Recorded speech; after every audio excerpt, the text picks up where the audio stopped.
Hey, this is JonSchaffer, and you're listening to Podcast of the Wicked. Hey guys, this is Metal Rose, and this is a very special edition of Podcast of the Wicked. We have special guest Jon Schaffer today, and we're gonna do some fan questions. How you doing today, Jon? I'm doing fantastic. How are you? I'm doing well. Just looking forward to doing this. Yeah, cool. Been preparing all week. So the number one question on everyone's minds is IcedEarth getting back together anytime soon? Look, the short answer is no, not anytime soon. I think, let me just say that I just checked today the comments that were left on the YouTube, on Attorneys on Retainer YouTube channel, and there's so much support. I was really shocked to see how much there is. So I really, really deeply appreciate that. And I just want the fans to know that this has been a lot.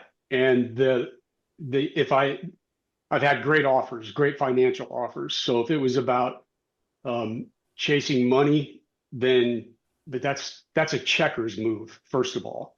And it wouldn't be good for me or the band or the crew or the fans, because I need to do this because I love it.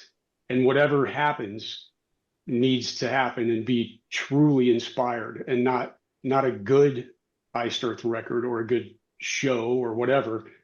It's got to be gold.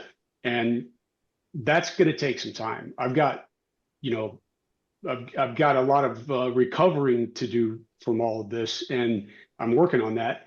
And I have a job that I absolutely love that feels like it's serving a purpose much greater than anything I've done before. I know the music has helped a lot of people, and I really appreciate that. And I love them for that. I love the fans. We have the best fans. We always have since the very beginning.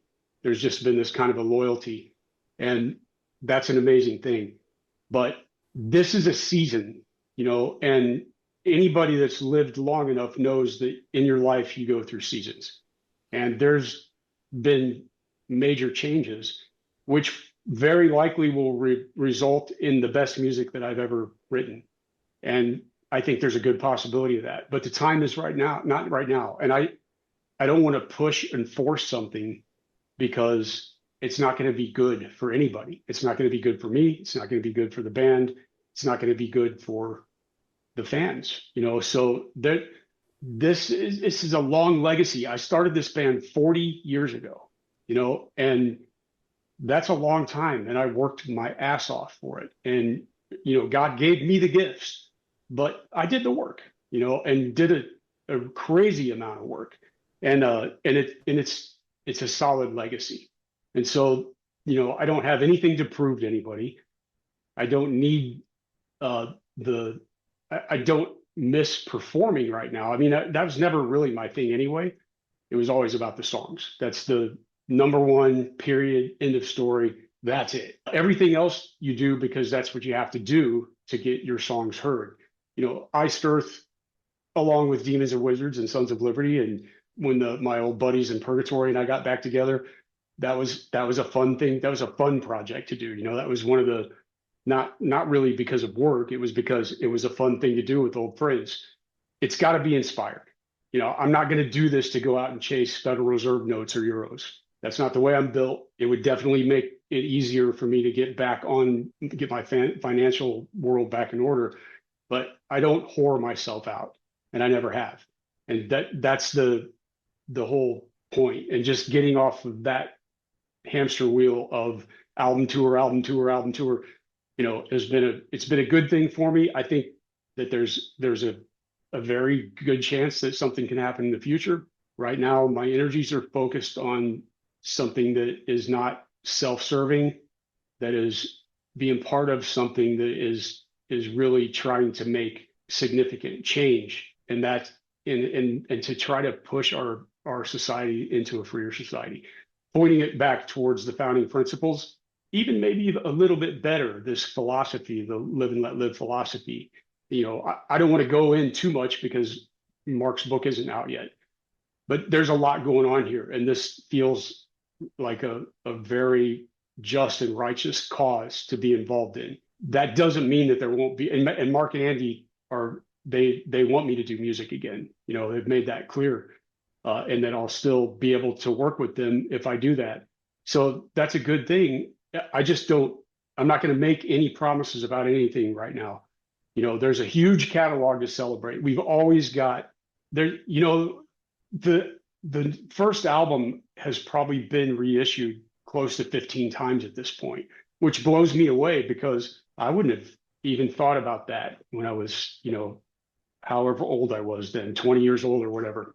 And so that's it's awesome. The catalog, it just keeps going. So that means that there's still demand out there, which is very humbling. And, but I know the rough spots in my catalog. I know when I was when it was going, I had to do it because of scheduling and because of the business. And you're sort of going through the motions, pushing through things at times you probably shouldn't.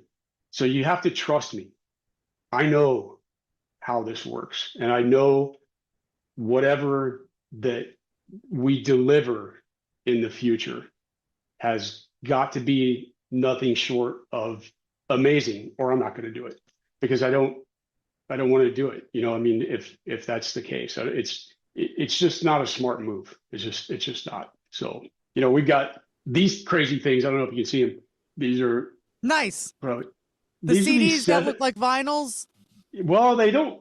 What they are is 7-inch. It's a weird packaging concept. I guess they're doing the whole catalog. It's like a 7-inch, a 45 vinyl size, but it just has a normal CD in it. So nice. It's kind of fragile. So I don't know how the shops are gonna, because there are still, especially over in Germany. There's still a big CD market. I have a couple friends. That's all they buy. Some people it's vinyl. Some people don't do any of it anymore. They just stream. That they're doing the whole catalog. There's so much stuff coming out next year, and some unreleased stuff. Got a release called In the Beginning. It's been in the can for a couple of years now. I just haven't put it out. But that's demos from the 80s, 87 and 88, I think. And there's some unreleased tracks on there. It's going to be cool. Nobody's ever heard these except for the very inner circle. And, that's so cool. There was a rumor going around in the group. I guess somebody had seen it was scheduled somewhere. They were saying this In the Beginning thing was coming out, and I hadn't heard about it. And this was about 6 months ago. Somebody said it was going to end up happening. So yeah, they've been on me about it, but it's like, guys, you're releasing so much stuff. We're not in a hurry. But I know people want new music, and trust me, this kind of stuff takes process. If you think about, one of the biggest IcedEarth songs is Watching Over Me. That happened when I was 16 years old, and I didn't even write about it until it must have been 97, probably, when I was writing the lyrics and the song, for that, when I wrote the song. Maybe it was early 98. I can't remember, but it was the SomethingWicked cycle. Sometimes you go through really heavy things and it takes a while to process that and to make it great. And you don't really, I didn't know that was going to happen. That wasn't a plan. That's just when it happened. And when you let those natural things happen, it ends in a much better result. And that's what I want. If we do anything, it's got to be great. It's got to be truly inspired, and no forcing and not going through the motions because I'm chasing money. I don't. That's never been my motivation. If that was my motivation, I would have quit this band immediately after, or stopped the whole thing immediately after the first album came out. It was a war, man. The music business is not safe. It's not a safe place. You're not guaranteed success. You're not guaranteed anything. You have to work, and you have to commit yourself, and you have to take risks. And I did. I took the risk of splitting from home as a teenager and worked my ass off through the decades to try to keep this thing going. I've learned a lot, and that's what I just want to let people know. It's going to be worth the wait.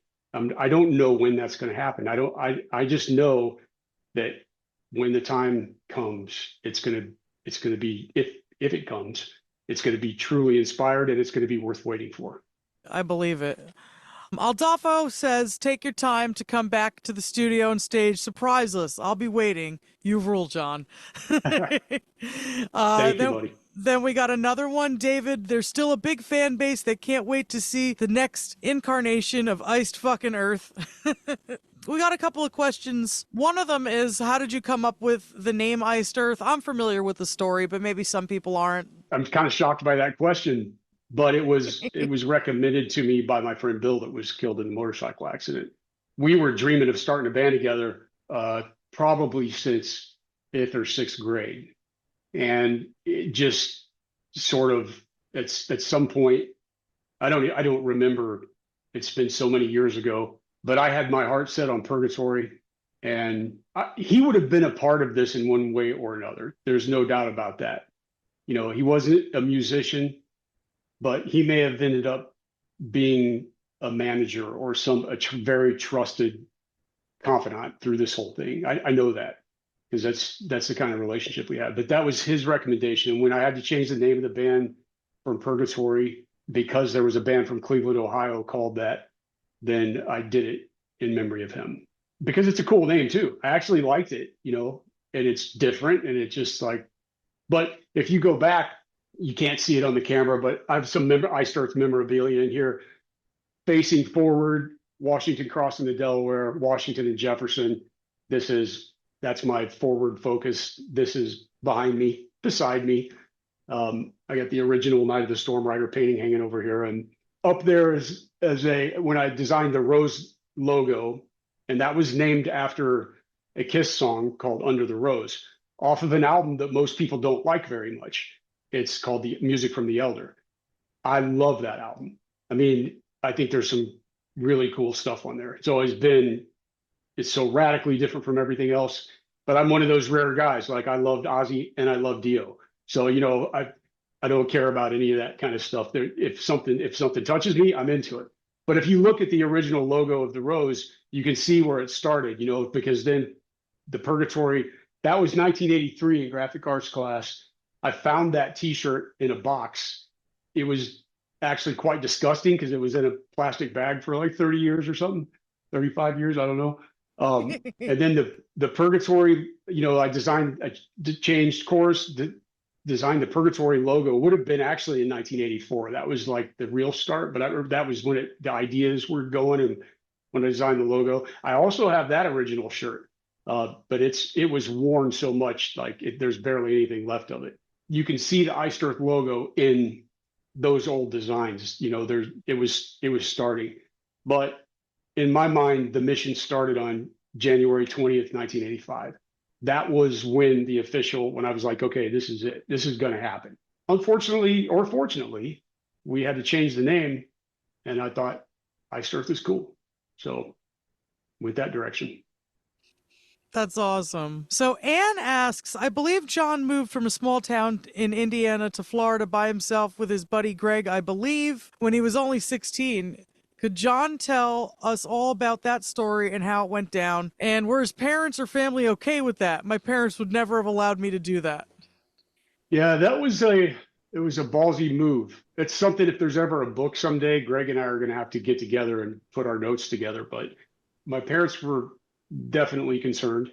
You could say that. It's the only time that I saw up to that point a tear in my dad's eyes when we stopped by, because I was living up in Fort Wayne, Indiana, and that's where Greg and I lived. That's how we met. We were so cool when we first met each other. We were wearing leather jackets when it was like 98 degrees outside in the middle of summer.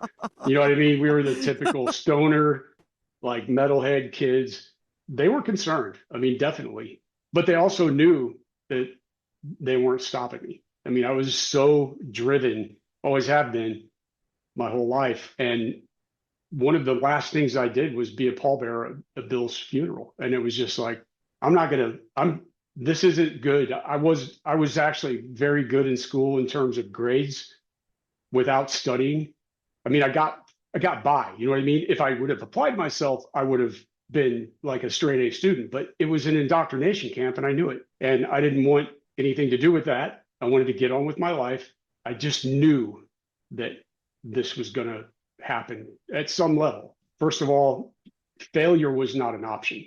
That was never an option. And I was never going to let anybody get in the way of achieving that goal, regardless of what the issues are. You know, by being a band, there's always some kind of issues. And It's just like that. There was an unstoppable drive inside to make that happen.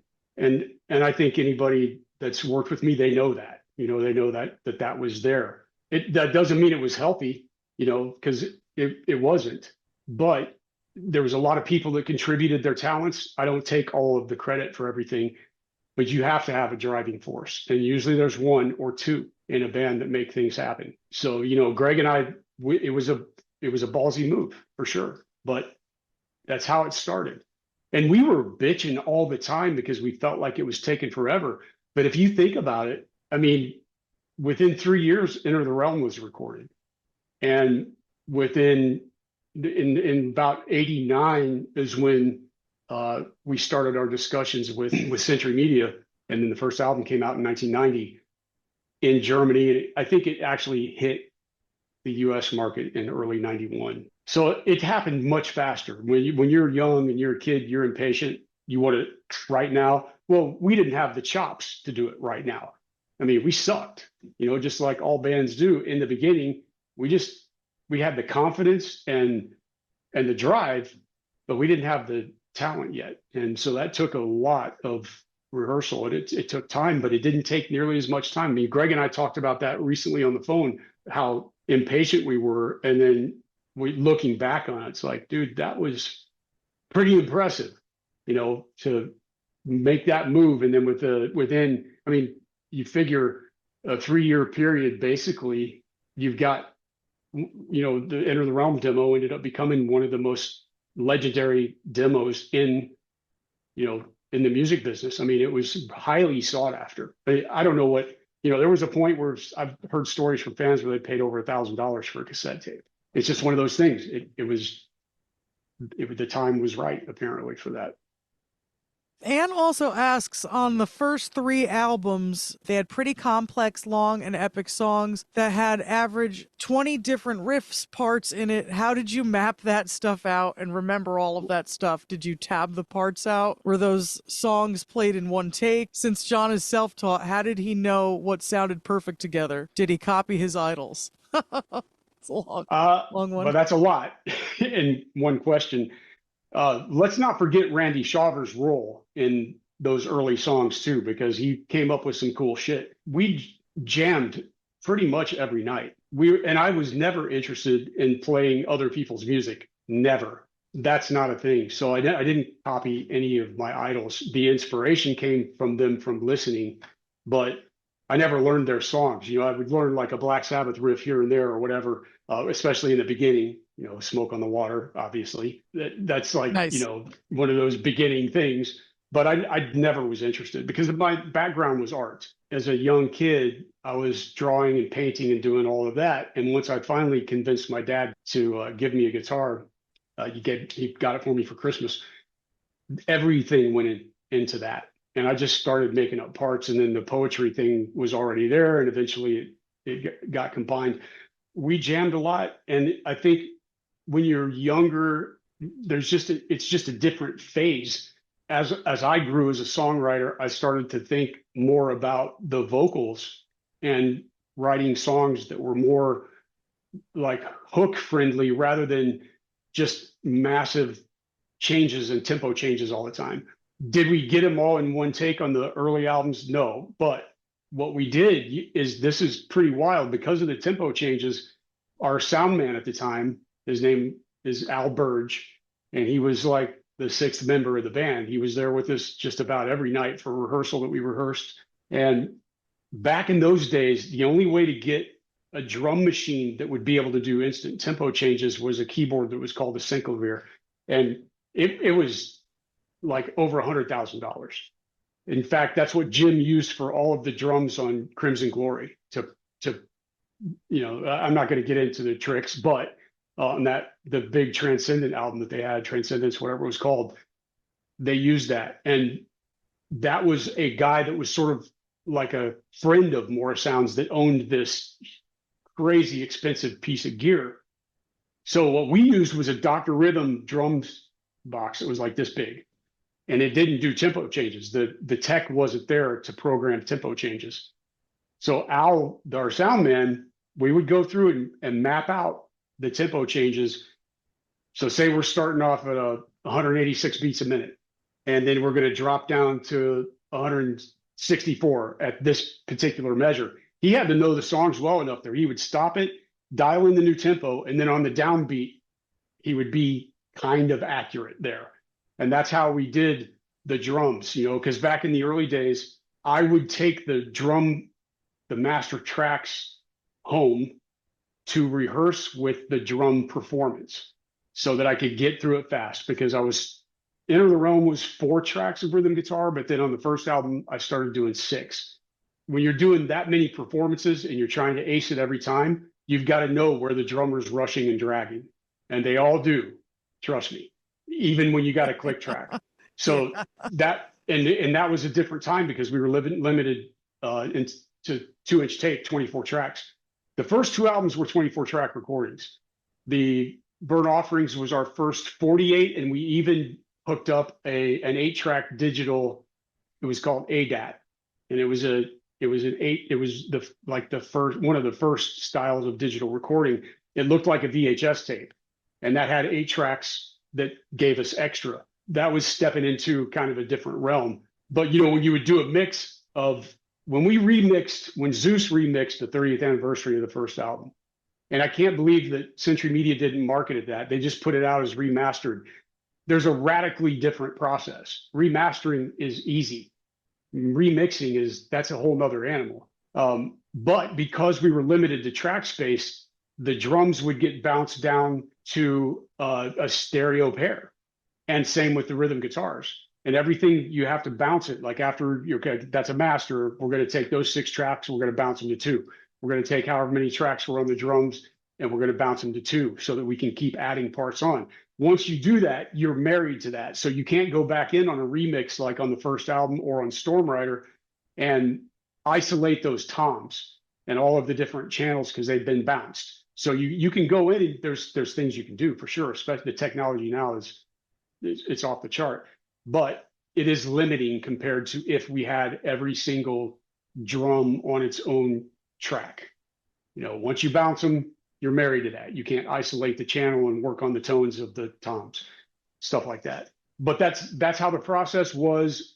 Basically, because we were doing all these crazy epic things, we would do the feel, and Al would say, I think it feels like this. And, we'd play through the riff, and yeah, I think that sounds right. We write it down, and then he would just rehearse the songs with us and punch in the tempo change. And that's how we did it.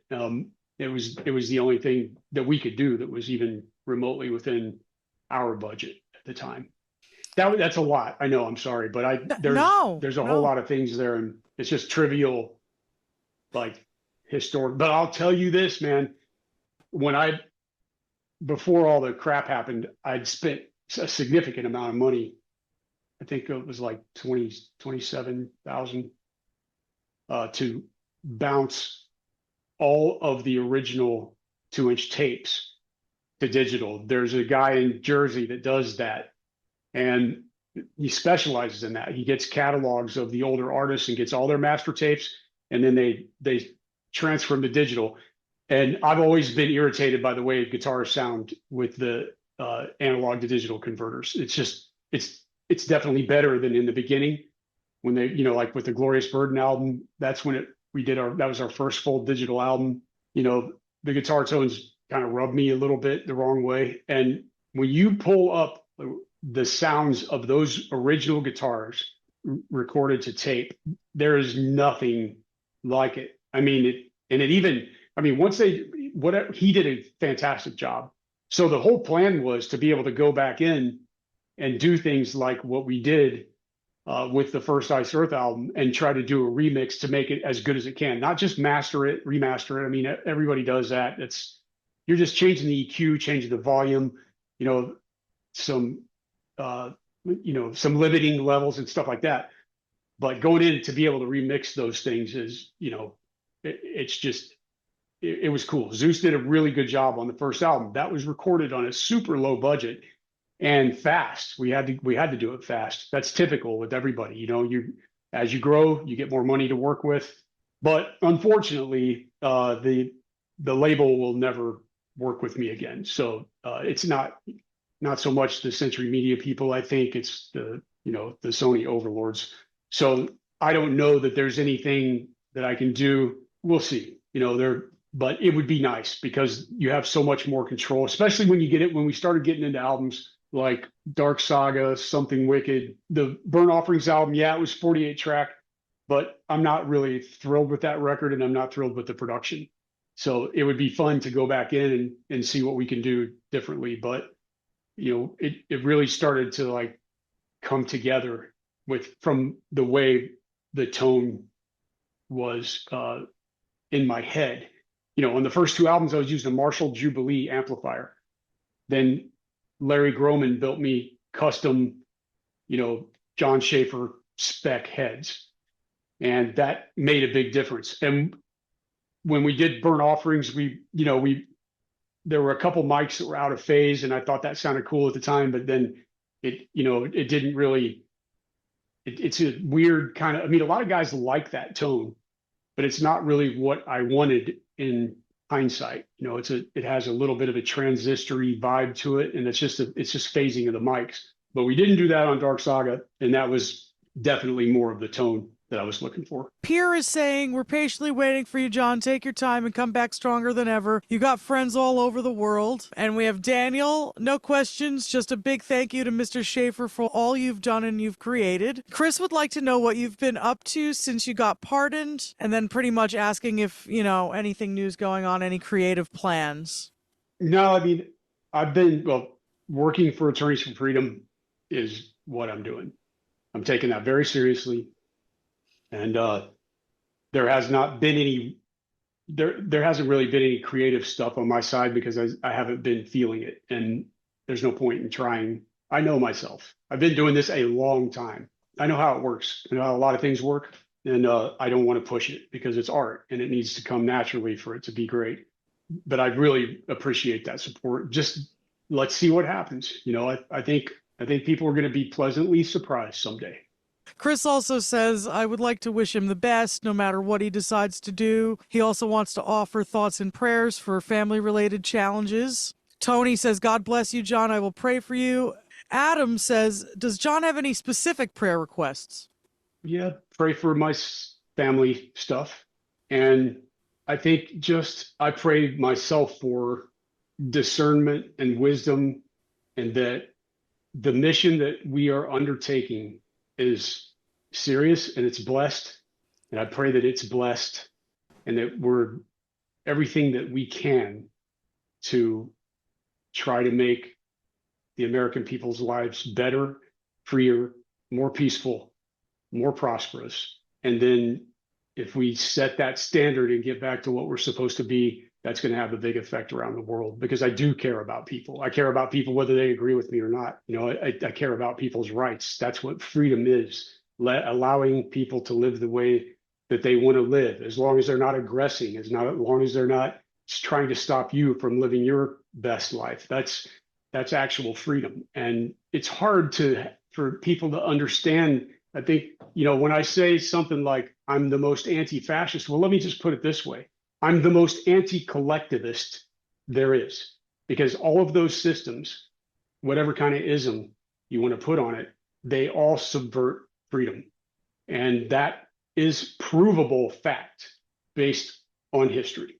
So all of the isms, and I don't particularly like this fake version of capitalism that we have, which we can't have a free market capitalism within an institution like the Federal Reserve, or ask you to pray for Attorneys for Freedom, Attorneys on Retainer, and the Live and Let Live movement, because I don't think I conveyed it very well. I've had a tremendous amount of mental stress through this, and I used to be as sharp as a razor, man, like on point. This took a toll a little bit, but I'm doing things to supplements and things to try to get that back and to get more focused. But what I meant by the pro-freedom attorneys and judges out there have got to stand up and do the right thing and band together, because it's the guardrail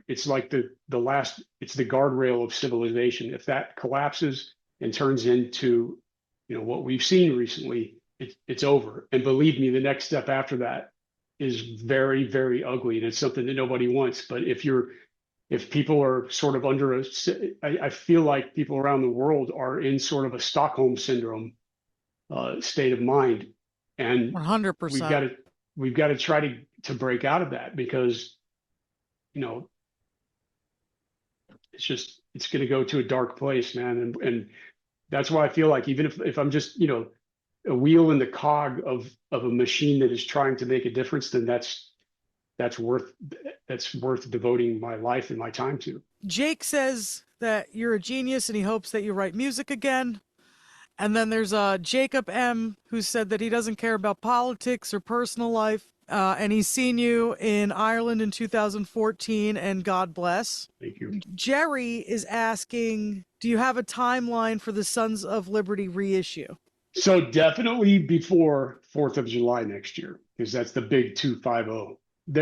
That's definitely the plan. So, you know, I've kind of pitched the idea to Mark that if he'll finish his book, then, and we can try to get him released in the same quarter, then it would be a good time for me doing press to be able to talk to people about the live and let live philosophy and the movement. But that's up to him. I mean, we're going to be talking about this soon.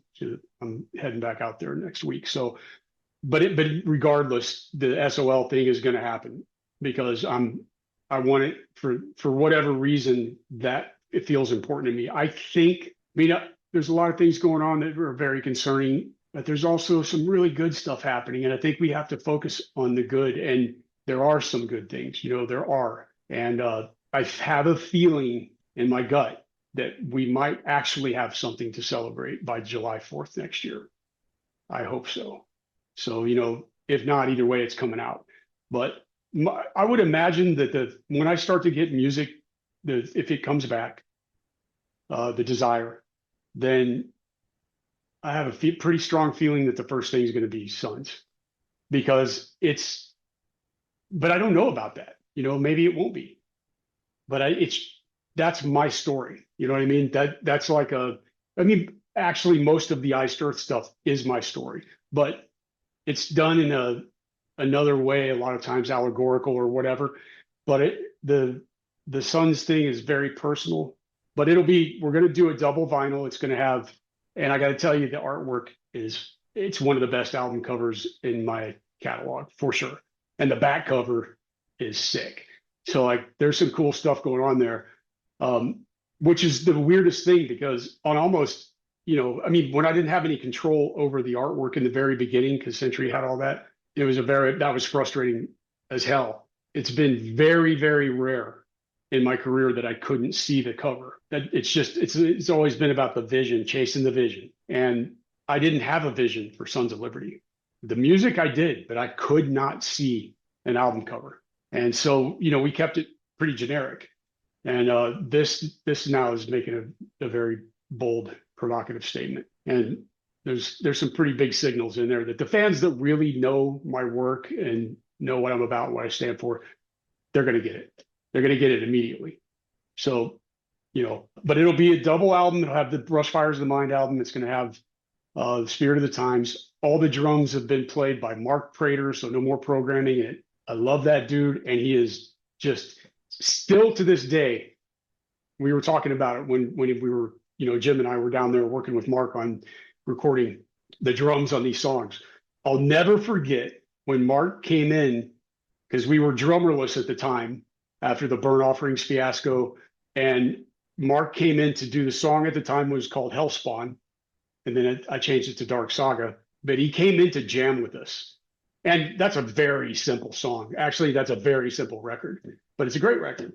But the groove, man, as soon as I started playing with him, I was just like, this is what it feels like when you play with a grown man. Like there is a whole, this is a whole next level of like the groove, man.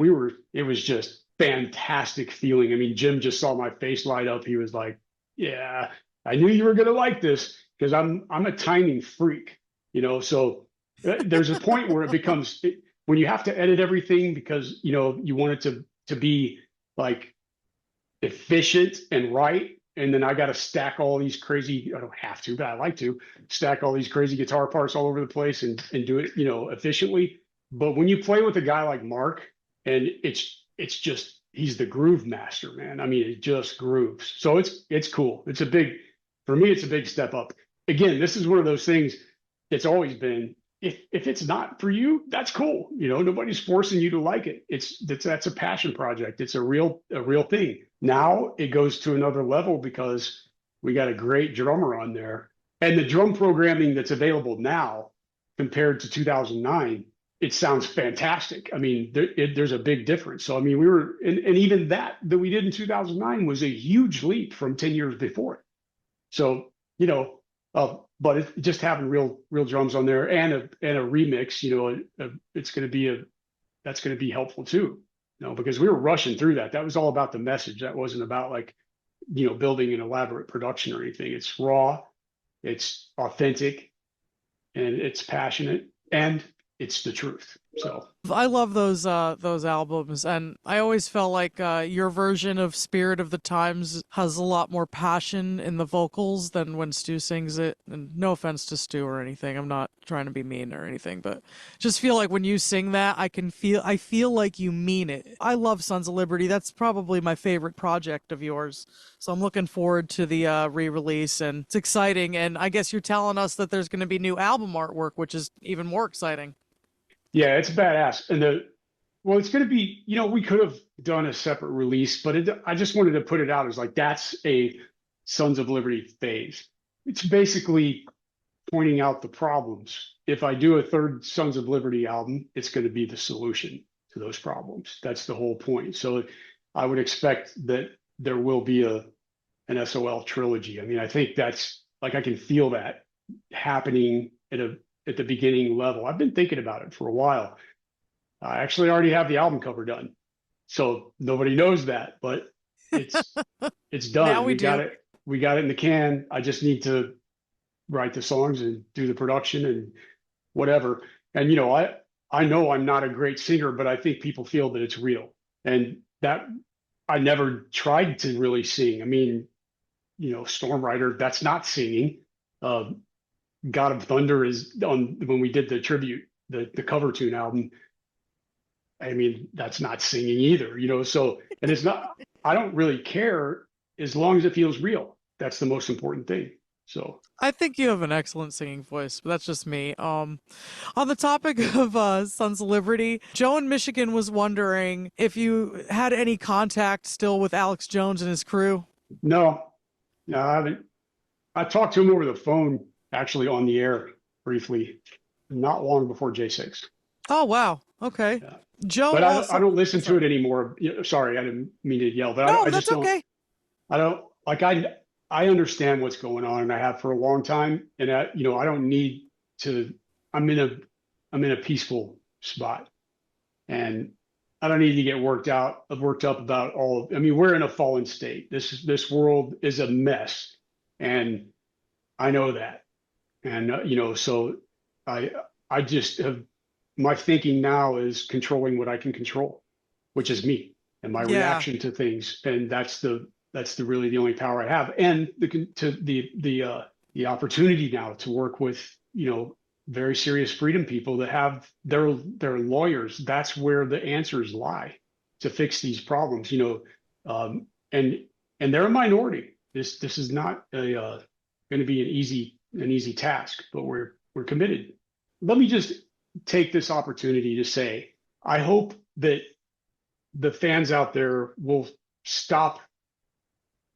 I mean, my wish is that they would stop hating on Stu and on Hansi and on, I don't see it because I'm not on that, but people tell me the things that have been said.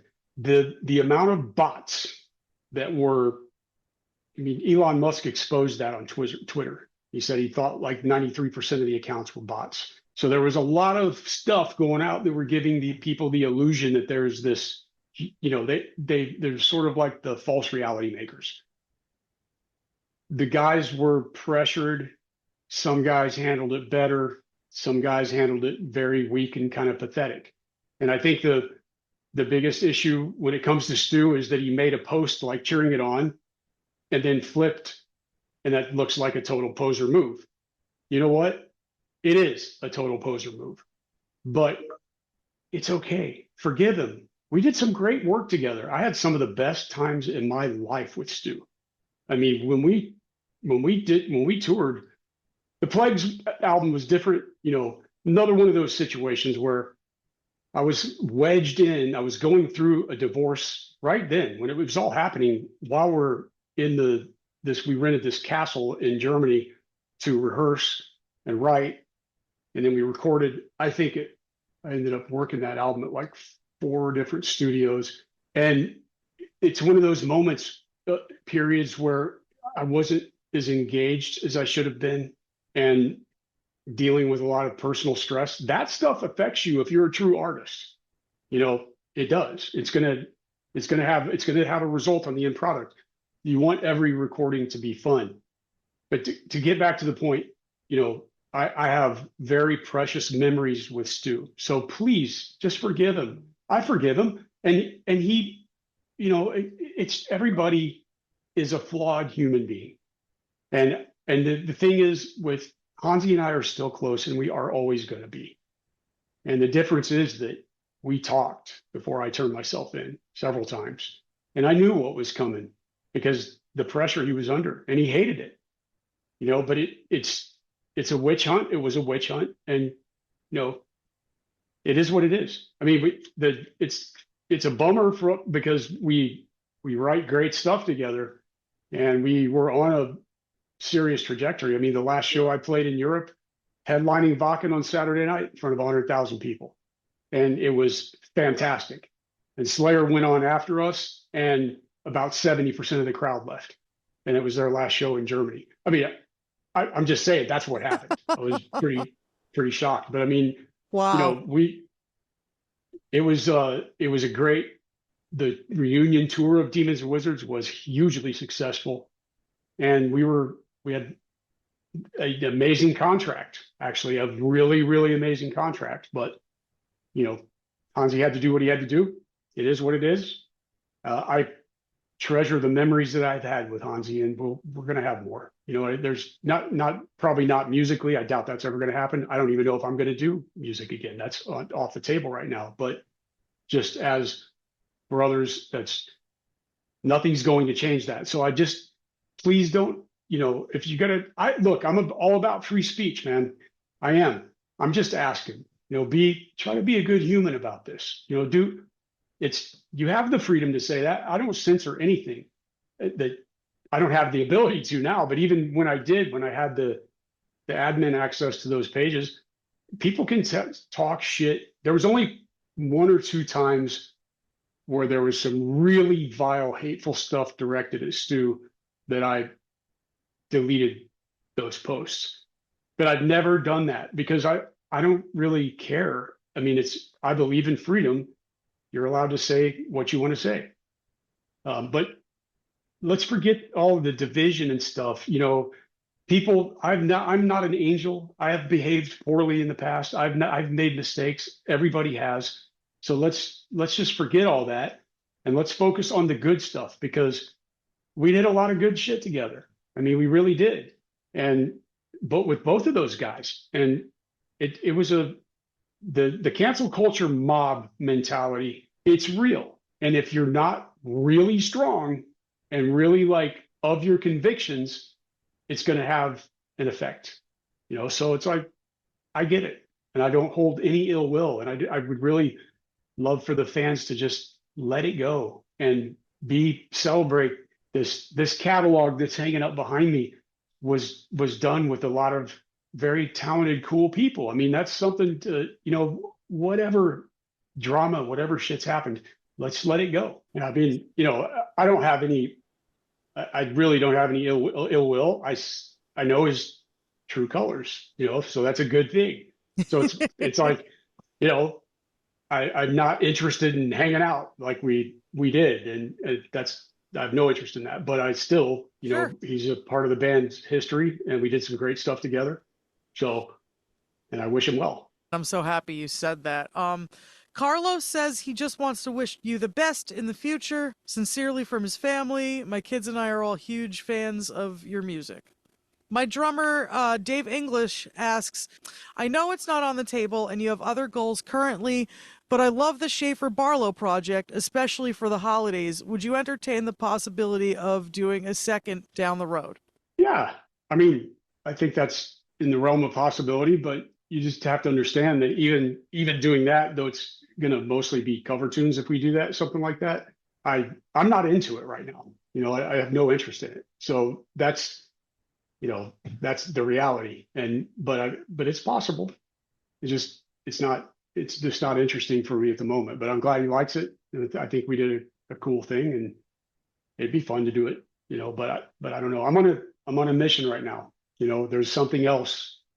There's no accident that this happened, and I need to go with that.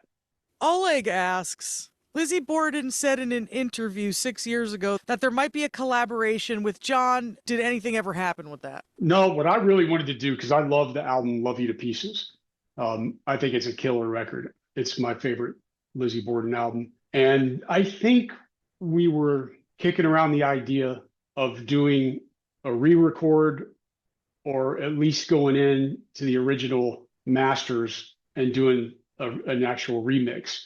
But I think we talked about doing a re-record and maybe me doing some production work for new stuff. I can't really remember, but no, it didn't really go anywhere, because if you think about it, like after that tour, it really wasn't long after that COVID happened and the whole music business shut down, just like about everything else.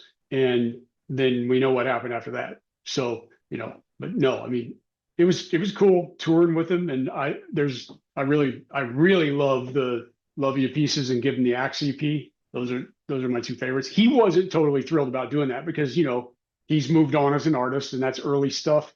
But I just thought it would be cool for an anniversary. I was even talking to the people at Metal Blade about it, and it just didn't work out. Nicholas says, tell him that we love him. He still has a great reputation globally. Here in Greece, we all still love him.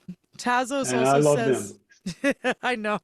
Tazos also says, please tell him that Greece loves him. I always see a lot of Greek fans. They love you so very much. Yeah, they're the best. It's amazing. It started with the first album and right out of the gates. Now, we did have a great guy in Greece that was doing fantastic work who has passed away many years ago already, that he passed away. But he was instrumental because he loved the band so much right out of the gate. He was instrumental in pushing that and getting, it was like the bubble was ready to burst by the time we got there. It was good stuff. They're great fans. I actually love Greece. I love the food, the culture. The people are so cool. So maybe we'll meet again someday. Aura says, can you give Jon a big hello from me? I'm a big fan from Colombia. Hello. Mark says, has Jon ever been to West Virginia? If so, where about and what did he think? West Virginia? Yeah, I've been through there many a times. I think there's some beautiful land there, it's just, I don't know, the levels of freedom are not that I think Indiana's free. It's not. But my driving factor for wanting to move somewhere is like measured on how free the people are of that state. I love South Dakota. Colorado was my favorite state in the union for most of my life, but it is a hellhole politically. I love Arizona, not because of the politics or the freedom, but I've always loved that part of the U.S. too. I love the fact that you can go from the desert where the Soros are and within a few hours be in a place like Sedona, and just a little bit further you're in Flagstaff and you can be in snow, and then drive a few hours south and you're in the beautiful desert. So it's like there's a lot more to Arizona than desert. There's gorgeous lakes there and it's a beautiful state. I may end up there. I don't know. We're going to see what happens. There's no place that's really free anymore. Not really. Florida's doing some pretty good stuff. Also some stuff that's not so good, but it's that way everywhere, right? Yeah. Jeff says, I met you years ago at JJ Kelly's in Lansing, Illinois. Nevermore opened one of the times I saw you. One of the best shows I've ever seen at a small venue. You, Barlow, and the rest of the band put out some great music back then. I know there's a lot of fans like myself that would like to see that great musical era recreated. Yeah, well, that was, that was fun because that was the beginning of things starting to happen in the US and playing. Some of the best shows are the little club shows, but the reality is that those emotions are never going to be captured again. It's not going to happen. It's not the way this works. You know, the fans want us to create that thing that excited them when they first discovered the band. And that's not the way art works. I mean, you can manufacture stuff, usually doesn't work. You know, you can kind of contrive it and try to make it sound like it's from that era, but we are spiritual beings having an earthly experience. We're not going to stay, an artist is not going to stay static. You're going to move because your life is going to move. You're going to change. Things are going to change. Your feelings are going to change. You're going to grow up. And if you're being true to your art, it's got to be a reflection of where you are on that journey. So there's no scenario, I'm sorry, but there's no scenario where that we're going to be able to deliver that feeling to the fans, because that's the beauty and the power of music. It can take you back to a moment like that is so significant in your life. Just by hearing that song, you can like transport yourself back there, but you can't sort of artificially create that. You can try, and I actually know some bands that have tried, and probably, you know, I like some of the stuff, but I'm not the same guy that I was back then, and neither is anybody else. But I'm not going to write the same kind of songs. If I was doing that, I can tell you right now, it's going to be a checkers move. Yeah. Not a chess move. It's going to be just trying to do something because you're trying to stay relevant to your past. The past is there. If the catalog's there, enjoy it and enjoy those memories. Treasure them, man. I do. Dude, we had fun doing those club shows and stuff. That was some of the best shows in my career. I mean, you know, been asked several times about festivals. You know, is it better to play in front of 100,000 people, or is it better to play in front of 500, 300? You know, there's cool things about both of them. I don't like having the big 20-foot photography pit and the people are all way far away. That's the one thing that I don't like about festivals. I love that, you know, intimate, like the energy exchange is right there. It's immediate. And there's just something to be said about that. But I wish there was a way to do what that guy's asking, but you can't.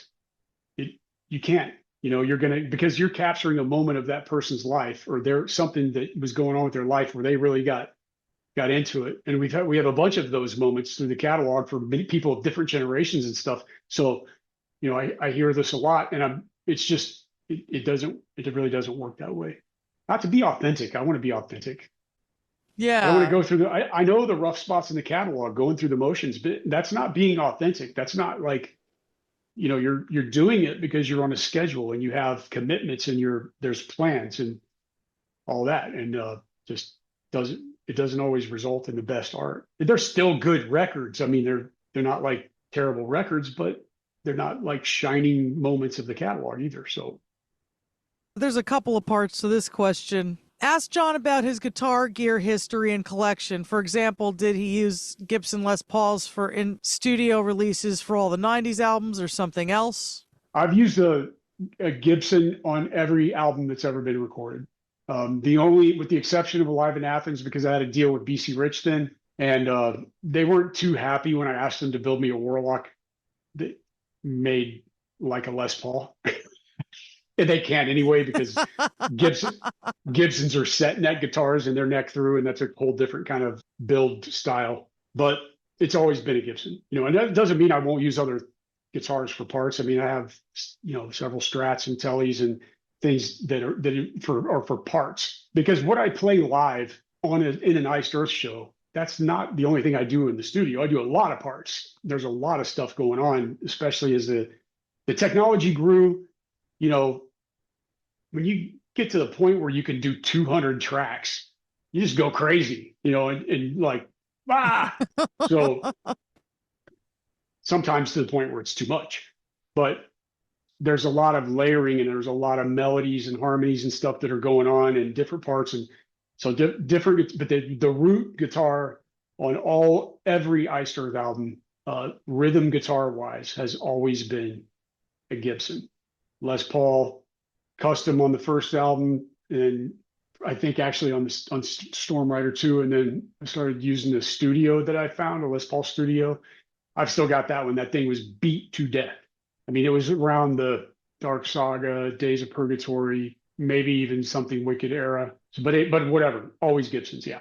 His other question was, when you play galloping picking, do you apply any pressure at all, or is your right hand completely relaxed? Do you feel any fatigue in your hand? There's definitely pressure depending on the part. I was talking to my good buddy MattORourke recently. He was asking me about some parts, and I'm like, dude, I can't remember, man. There's songs that get recorded that never get played live, and then I'm done with it after it's done. So, if we pull something out when we were touring and stuff, I have to relearn those things. And he was asking me about framing Armageddon, I think, and I was trying to kind of explain what I think I remember over the phone. Then he did a video breakdown of it, and I was like, no, that's not right. Now I see. I told him, I said, yeah, I told you wrong. That's not right. Now that I'm hearing it and whatever. And he was like, I got to redo it. And I said, no, it doesn't matter. Nobody's going to know. It doesn't matter. But a lot of this, it depends on which kind of technique and the picking pattern. And I don't really know how that happened. It just happened. Just a weird little thing. But there's a lot of nerve involved, and your nervous system. It's not so much about like on really chunky down picking parts. Yeah, of course, there's a lot of pressure going on there. I attack the strings. I don't play guitar with finesse. I mean, I'm attacking it, and that, well, especially that style of playing. I mean, that's what it comes through. There are people out there that think that there is no spiritual connection through the instrument. That's complete garbage. Somebody that has their own style, that has that gift, it will translate into another rig. You're going to still know it's that player. If I give somebody my guitar and my amp, it will not sound like me. That is a fact. It will not.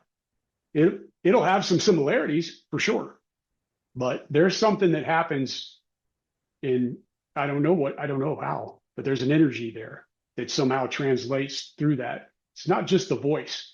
That's the most immediate personal thing. That's the obvious thing. Just because you have the same rig or whatever, you're not going to sound like another guitar player just because of that. It's false.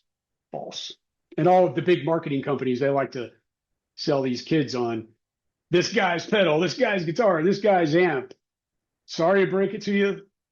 You're not going to sound like that guy. You might get close, but you won't. When I was searching for a guitarist to do your parts for my tribute band, it was very hard to find somebody that could do what you could do. And the lead's no problem, but yeah.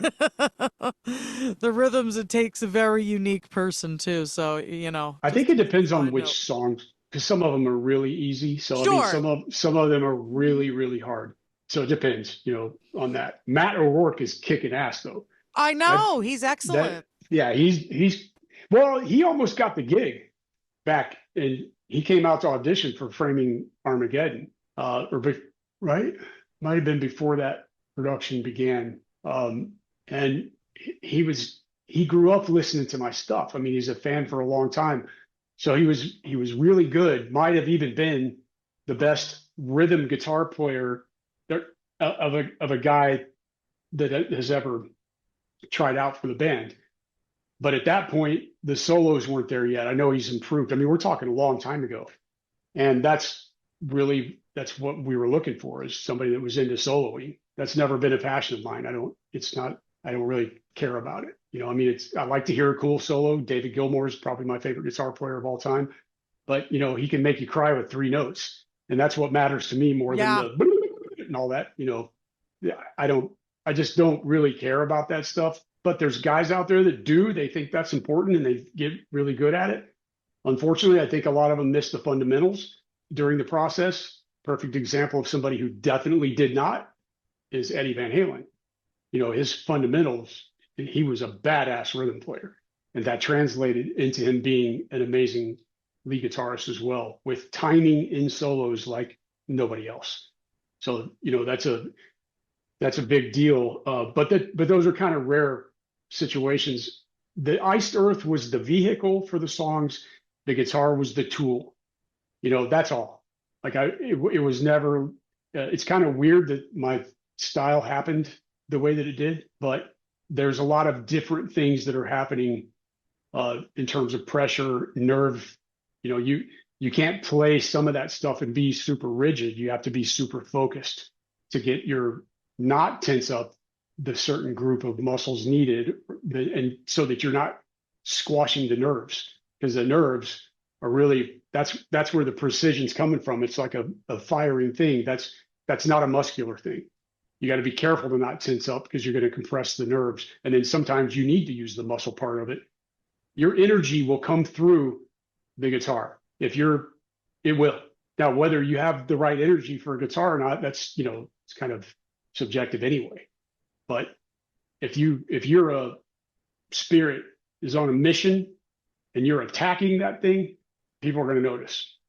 Jeffrey says a lot of the IcedEarth catalog features guitars that are tuned down half a step. What was your inspiration or reason to start using this tuning? We just did that really early, not in the very beginning. I think we were just tuning to 440 in the early Purgatory stuff, I think. But it wasn't long after. We just thought it sounded a little heavier. I think that was really the motivating factors. It just sounded a little heavier. But I could never, the reason that I don't do too much super low tuning is, though I think sometimes it sounds cool, but you can't play super precise with the string flopping around like that. It just mathematically it doesn't work. And I mean, when I was before the last set of neck issues, which happened during the Plagues of Babylon tour, I was still using 13 through 56. Those are big strings, and that's with a half step down, still giving me enough tension to be able to because you need that tension. If the string is doing this, it doesn't react fast enough. So there was a kind of a delicate balance there of finding that. That's one of the reasons I used a baritone on some songs, and even that was a challenge because the scale length, it's significantly longer. But I love the deep tone of it. But to find the right pickup that would work with those big strings, the longer scale, and to try to get it to really be accurate, it was tough. But that's whatever. That's like nerdy stuff that you could talk about. Like Matt, when Matt and I talk, he likes to nerd out on all the details of stuff. And I'm like, dude, you just need to come out here and we pull up the tracks in the studio and you listen to the performance, because I've written hundreds of songs and there's no chance that I'm ever going to remember all those parts. I do all these really subtle melodies that I always figure like there's a string section. That's the way I've always imagined it. And a lot of times because of the way we mix it, it's more of a texture. It's not supposed to be an out front lead part. I have a hard time figuring out what did I do there, but what's going on. And there's been times where I've had to go back and reference the original tracks to like, oh, okay, yeah, that makes sense. Julian asks another question about your playing. He asks how you prepare for tour to play those songs physically, and do you work out your forearms for your fast gallop? Well, I mean, you need to try to be fit to be on tour the way that we toured, especially from Dystopia on. And it's hard to stay in that rhythm. So, once you're out on the road, it's but getting your body conditioned in general before tour is a good idea, because it's like an athletic thing. But no, I never exercised my forearm, because like I'm saying, that's not really if you're going it with the approach of trying to use muscles for those parts, I think you're going at it wrong. It's got to be a firing like of the brain to the nerve. And which actually, when we were doing the Plagues of Babylon tour and my neck started going sideways, we went into, I forget, we were in Eastern Europe somewhere, I think. And I went into the break in IcedEarth, and then the pattern was all over the place. I couldn't control it. My brain's sending the signal, but I couldn't control it. Like my hand was not responding, and the neck situation was getting pretty bad. So I just happened to be reading Tony Iommi's book then. That's where I found the doctor in Germany. And I went and had like 26 or 27 injections every day for 5 days in a row. Wow. And my neck, elbow, hand, they take your own blood and they remove the red blood cells and spin it up and hyperactivate your stem cells that they can extract from there. And then it goes in. It's a very expensive process, but it saved that tour from being canceled because they did at that clinic, they did an MRI and they were like, look, be really careful because you have whiplash. You make the wrong move, you could end up paralyzed. So what they gave me, the treatment that they did is it's hyper anti-inflammatory. So it got it to where it came back. But ultimately I had to have that surgery that was in July of 2014, I think. So I wouldn't look at the playing. Most of the patterns that would think that that's taking some kind of strength. I mean, it takes inner strength. It takes spiritual strength to do that, but it's a nerve function more than it is a muscular function. Makes sense. Was that injury from like headbanging, or it seems like the neck injury is always from the headbangers? Yeah, that was the start of it. If I remember right, I don't know, maybe I could be off about this, but I think we were flying into Europe and we got delayed. And it definitely happened in Berlin. And I feel like the bus arrived and there was no time to, the crew had to rush to get us set up on stage. And I think we just got to the dressing room, we were able to get in our clothes. And, I didn't stretch out or warm up or anything and being all tense from the flight and the stress of the missed flight and whatever. I think that's when I blew out the first disc. And then Daria did the surgery 4 years later in 2000. And then I had to have it again. It wasn't from headbanging then. It's like once you start that process, I mean, I wish I would have had my chiropractor that I have now back then because he would have worked it out some way or another. But once you have that surgery, it puts pressure above and below on the disc above and below the fusion. So you're going to have problems later. And especially the way we traveled and lived. I mean, we were partying pretty hardcore. That was one of those phases. It wasn't always like that. Sometimes the bus was like a library. Sometimes it was wild. So, it's a long, decades long career. There's been a lot of different behaviors that have happened through the years. Makes sense. And everybody evolves, grows up, or regresses. So that's what happens. Right. Yep. This guy, Julian's also asking, Jon said it would take 3 months to get back in shape again on guitar. What would Jon practice and how would he practice it? For instance, specific riffs or songs with a metronome or just freestyling? What advice would he give to any rhythm guitar player to develop those chops? I know we kind of went over a lot of that, so. If I was getting ready to start playing again, I would start with something simple like the songs on DarkSaga, just to get, back in getting the dexterity back. And then, the big thing would be getting your calluses back. And then just start gradually moving into the more difficult stuff. Okay, Steve asks, Jon did a couple of videos demonstrating the technique to a few songs. Would he consider doing more tutorials? I did. I've seen them. Was it Guitar World? I've seen them only because sending them out for the tribute band. So. Yeah. And the bad thing with that was we got wasted the night before, so I was not in the best shape and barely any sleep. And then I had to play through this ridiculously crappy little amp that some kid would have in his bedroom when he's starting off. So, but no, I don't. I mean, maybe that I doubt. You know what I mean? At this point, that's so far from anywhere where my head's at that. And you wouldn't want me to do that anyway until I got my chops back up. So otherwise, it wouldn't be good for anybody. Jess says, "Be at peace in your heart and your mind, brother." Angie says, I am, and thank you for that. Yeah, I am in a good spot. Angie says, love Jon and IcedEarth. We have Lisa. I want Jon to know that he is needed in the metal community. His music has gotten me through so much. I share his patriotic values, and I wish him the best. That's very sweet. I appreciate that. You know, I'm open. Yeah, but I'm letting spirit guide me. I'm not making any.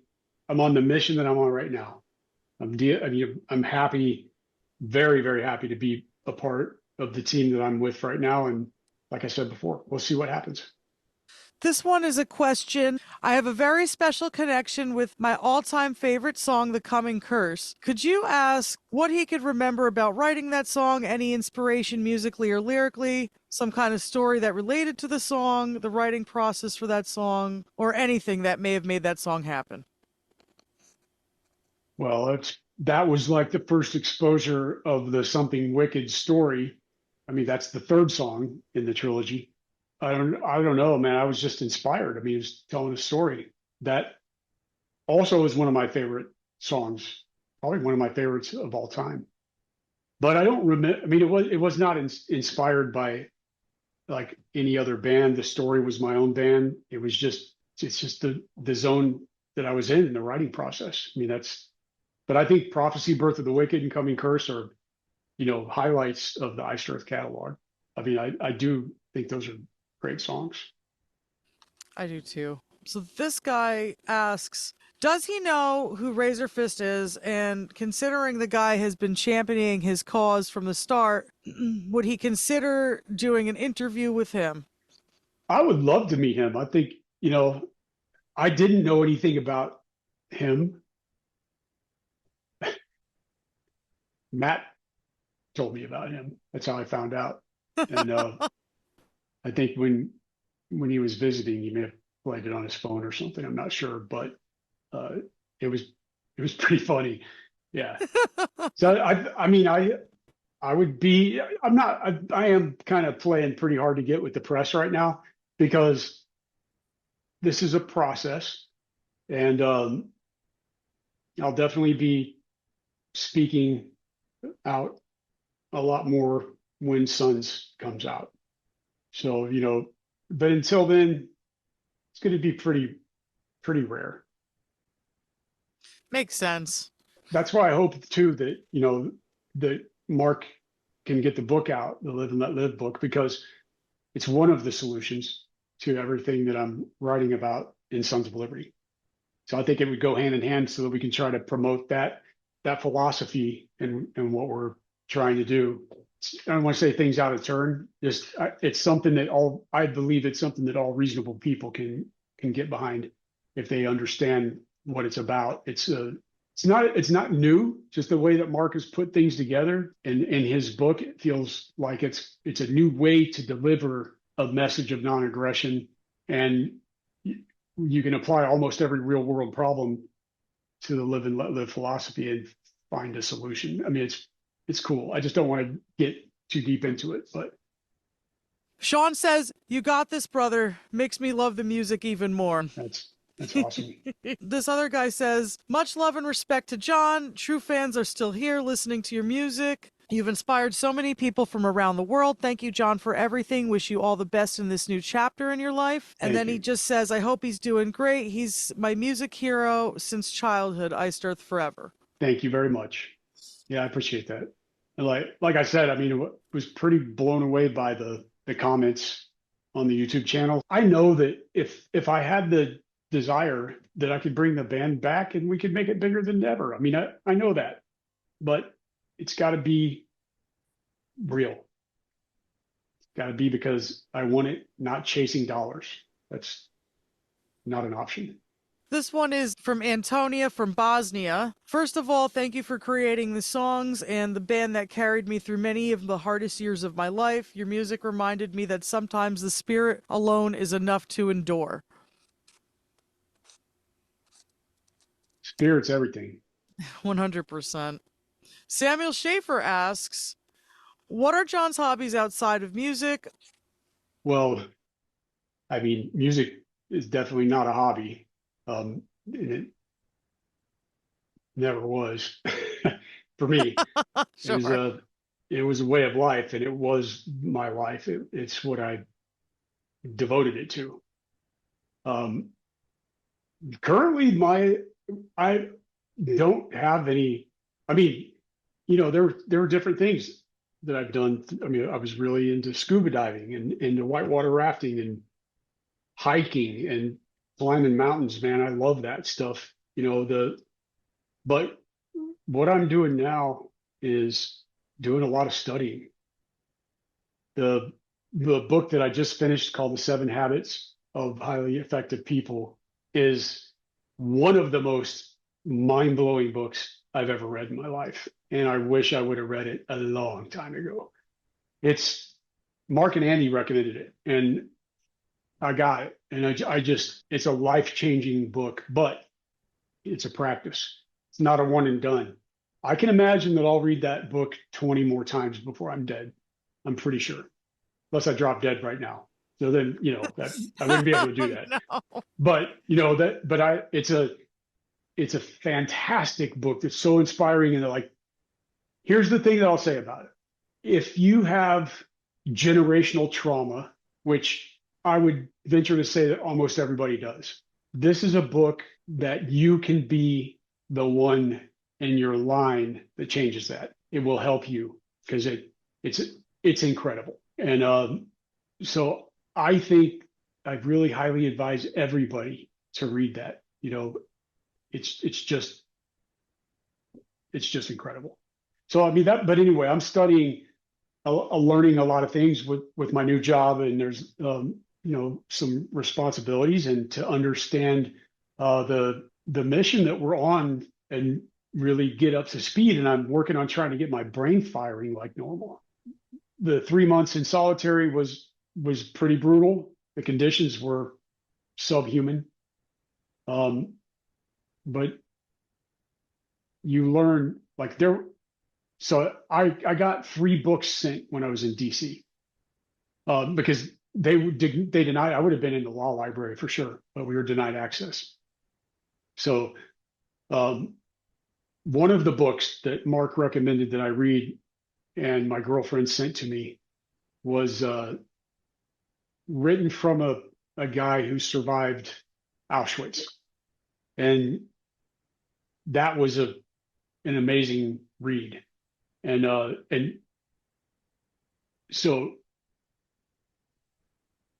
the things that human beings can endure is a lot. There's a lot. You have to have the will to do that, but you're much stronger than you think you are. I guess that's what I'm trying to say. And so a book that comes along that is like this, it's really helpful. And after getting out, I was still in a prison because every quarter it was being continued, and you never know what's going to happen. I'm 3 years into this, and I'm telling Mark and Andy, dude, if I got to go to prison, I want to get started. I'm not getting any younger. I just want to this is driving me nuts, man. I want to get my time over with, because you can't, even when you're out, it's you can't really feel free in that scenario. But it was, like I said, it was actually a gift. The whole thing was a blessing, but you got to be able to get on the other side of it to look back and to see that. And but anybody out there, and I would venture to say that that's most people. If there's one tip that I can give you, read that book, 7 Habits of Highly Effective People. It's a life-changing book. I'll definitely check it out. And I hope the rest of the fans do too. So Tim is blind, and he does a lot of gaming, and he asked if you would ever consider making a video game like IronMaiden did, and if so, would there be accessibility features for the blind? I mean, I'd be really interested to ask him how he plays video games being blind.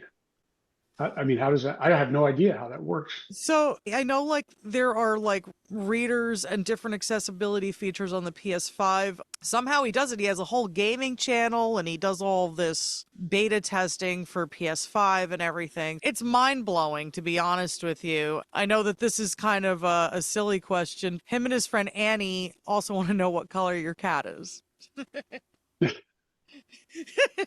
Okay. Well, so here's the problem that the wreckage of J6, you have to understand that the Constitution, Bill of Rights, that's only protects you from the government.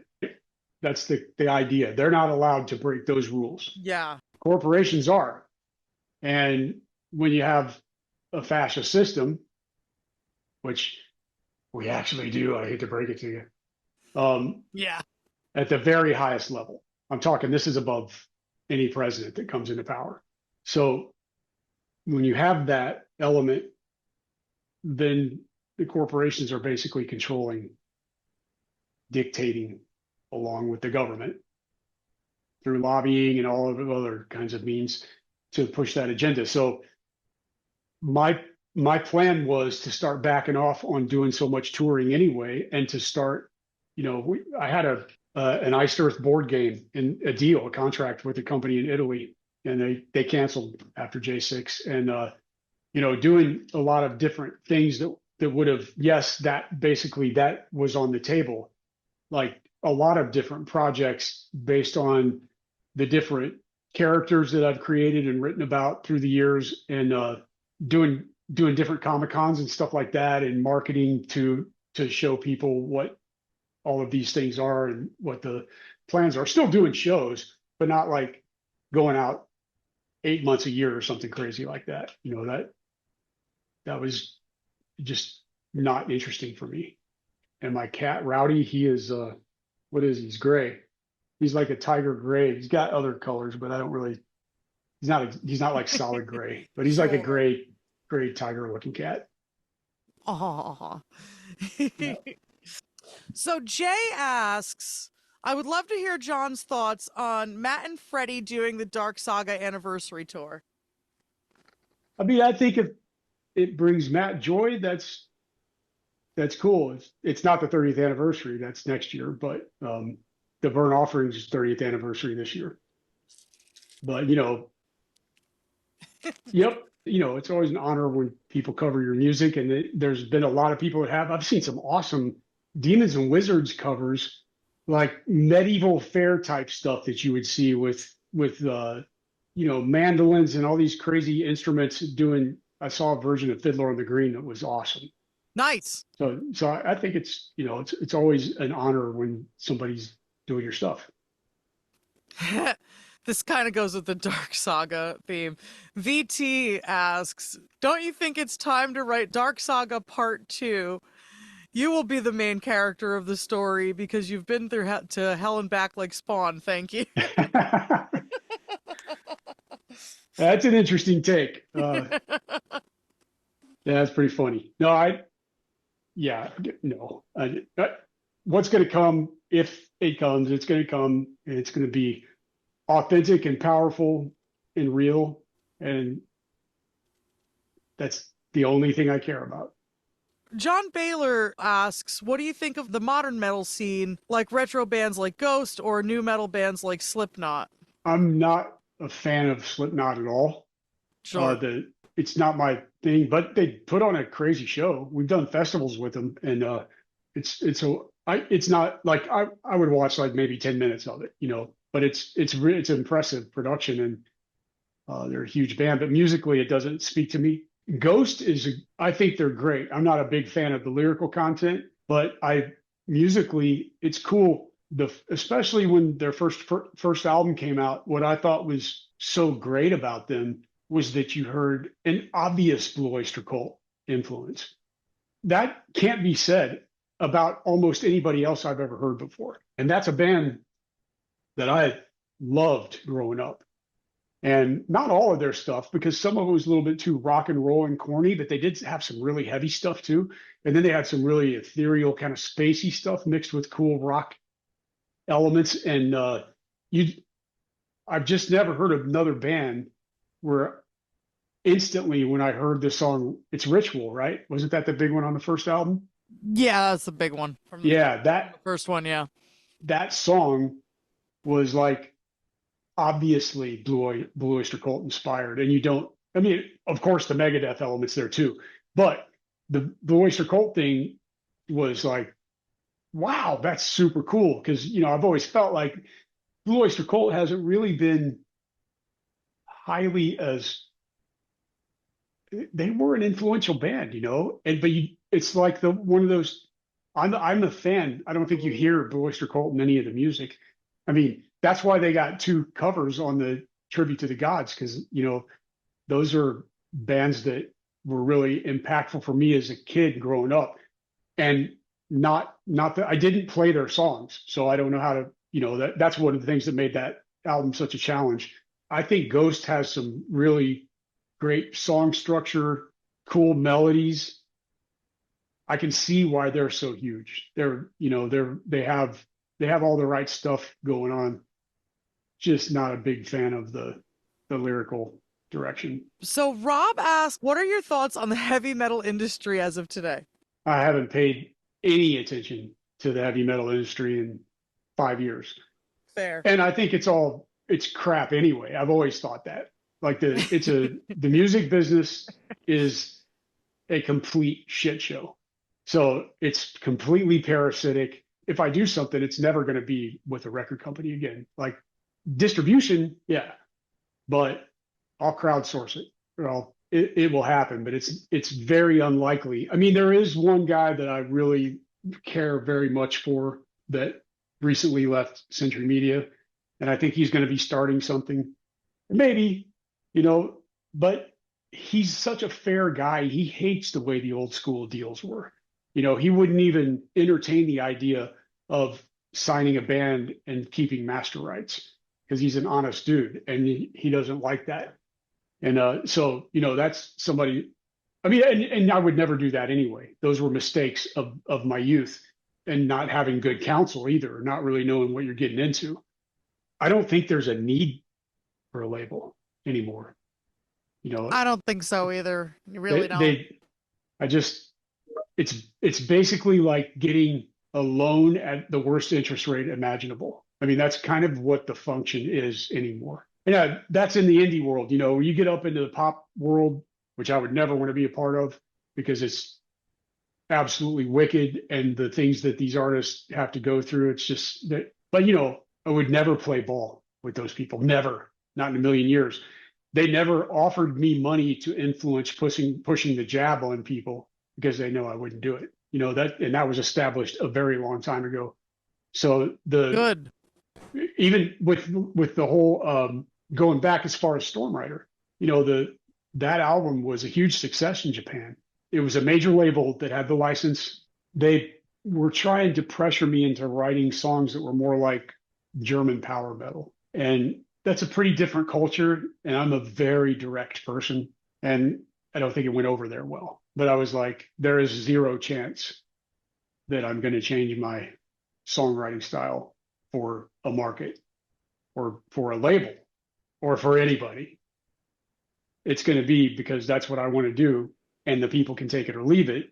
But I'm not playing that game. And those pop artists that get it all sucked up into that stuff, they're completely controlled when you're in the major label world, and it's disgusting. So the music business sucks. The metal industry is full of a bunch of cucks and posers.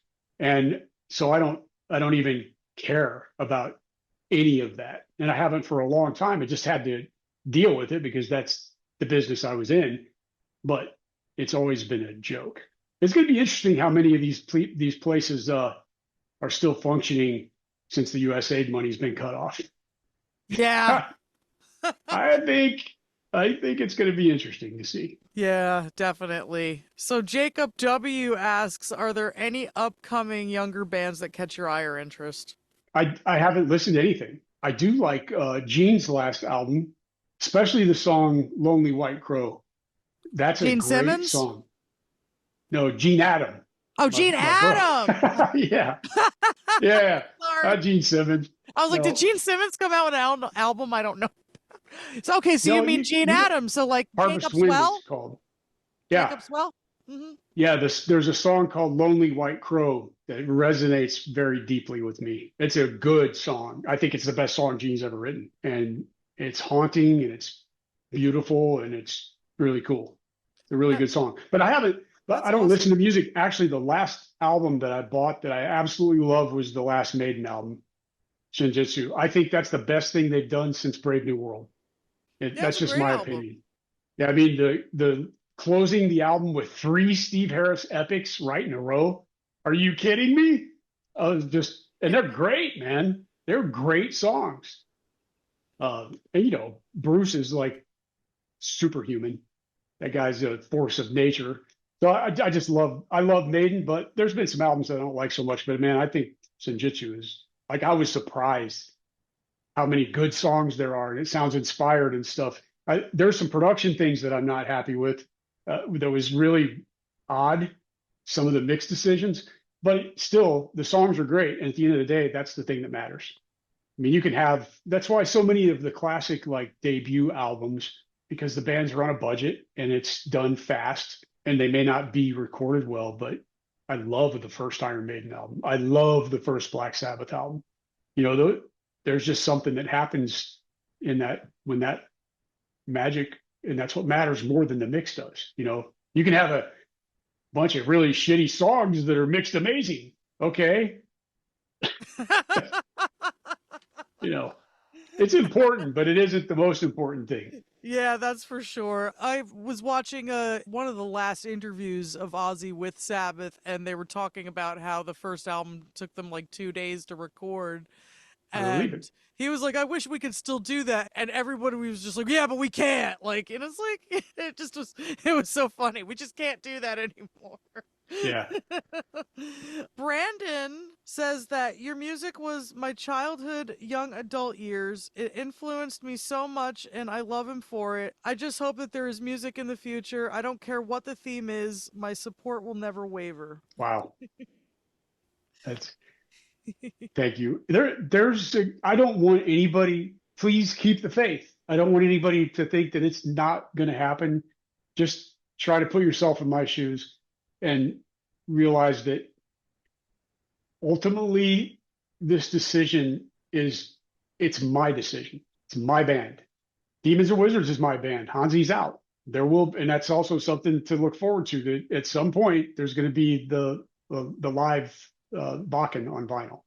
That's coming. I'm going to do that.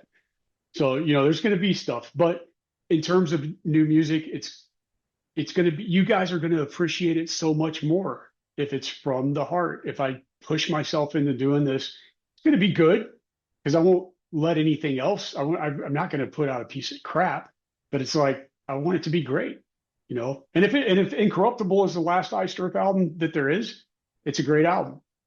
I know it's a great album. There's some filler. There's a couple filler tracks on there, which is, you know, that happens, but there's some really strong material on there. So I wouldn't be upset. It makes there was a statement to be made with that record anyway. And it did make that statement. And it was quite a successful run, actually. It's kind of a shame that everything happened the way it did, because we were firing on all cylinders. I mean, the European shows were killer. We played a festival. Testament was headlining. When we got off the stage, most of the crowd left. So I'm just saying, I mean, Testament's a great band, but it emptied out big time. Wow. So I believe it, because your stuff is it's so high energy. I can imagine. I mean, when I did my tribute band, I had people who drove like 16 hours to come up to see the tribute band, like 10 hours. Wow. So I can really imagine. And because I just got to see a small piece of how much people love your music. I have a tour question for you. Teddy Bates wants to know what your favorite memory touring with SymphonyX was. Oh man, we had fun. I guarantee it was with Russell because we carried on. I'm trying to remember any specific event. It's just they're cool guys. We had fun with them. I don't really remember any specific event. I just know that Russell and Stu and I definitely had some party moments together that were pretty fun. We went bowling one night. That was fun too. That was a good day off.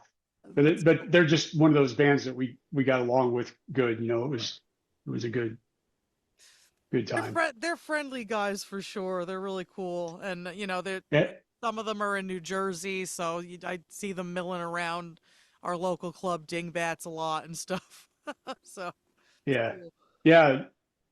Tell LaPond I said hello, and I really appreciate him. Yeah, I will. I will do. I will do. Maybe we'll jam together someday.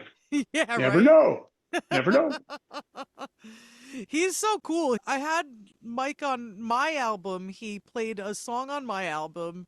Right after I had my son, he was like one of the first people that I got back up on stage with, along with Metal Mike from Rob Halford's band. So it was interesting. That's how I ended up meeting Mike, because he was friends with Metal Mike from Halford, and I was working for their metal camp. And I love Mike. He's so cool. He's a great player, man. I know. I Yeah, know. really great. I'm gonna see SymphonyX at the end of their tour in Red Bank, New Jersey. So should be Are fun. they on the road now? Yeah, they're on the road right now. Oh, good for them. Cool. Graham asks, what are your overall thoughts on the Horror Show album, and does he have a track that stands out as a personal favorite, and why? I mean, it's a cool record. Not my favorite, but it's a good one. It's hard to pick a favorite. Anyway, I guess if I had to pick a favorite, probably would be Something Wicked. Not Okay. sure. It's Just kind in of general. close. Okay. Yeah, it's kind of close. Storm Rider was a big step forward, but yeah, I don't. Is there a favorite song off of Horror Show? No.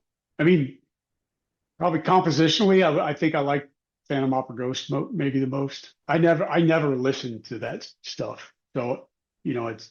I mean, I would like if I'm getting ready to tour, then I have to listen to it because I got to learn it.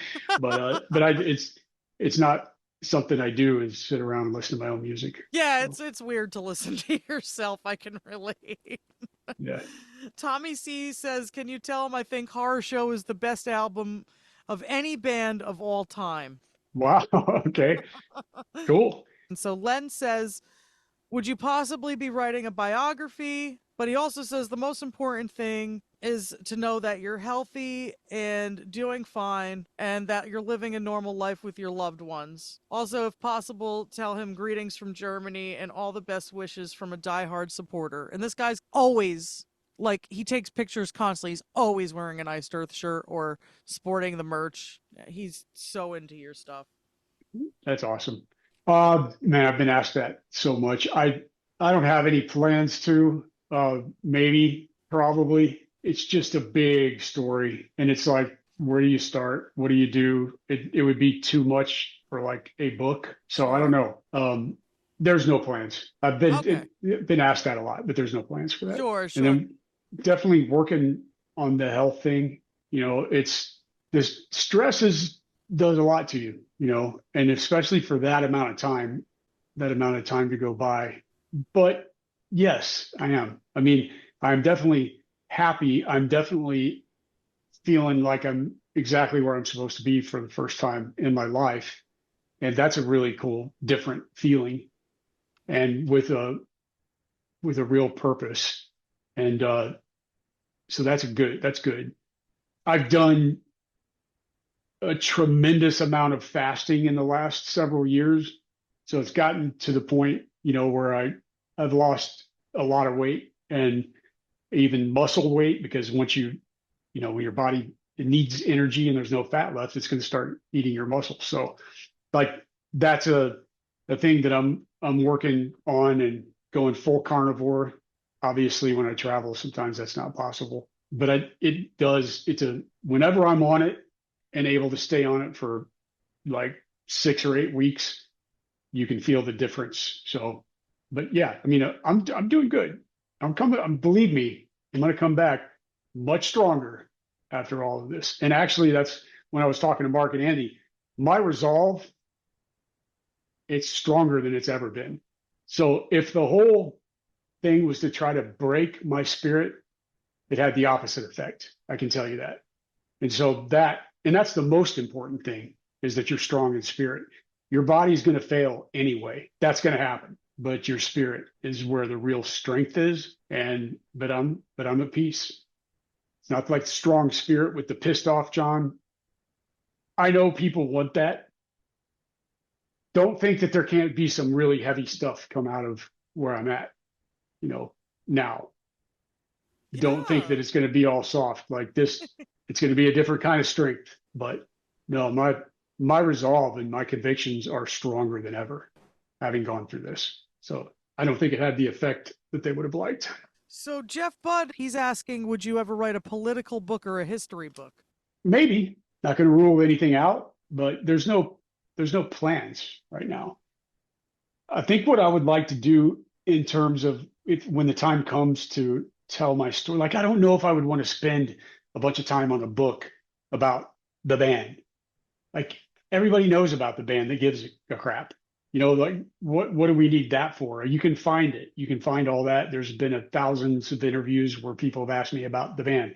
It's tiresome, to talk about the same thing. It's what's exhausting about a promo tour. You get in that zone and you're gone for a month, and every day you're asked 20 times a day the same basic. I mean, once in a while you'll find a creative journalist that actually comes up with some good questions, but most of the time not. I'd much rather talk directly to the fans than through the filter of a journalist and fake metal media, Richie Blackmore does a cool thing. He does on his YouTube page because his wife is bothering him to do it because he's got good stories. So he does Tales from the Tavern, and he tells like funny stories about different things that have happened on the road.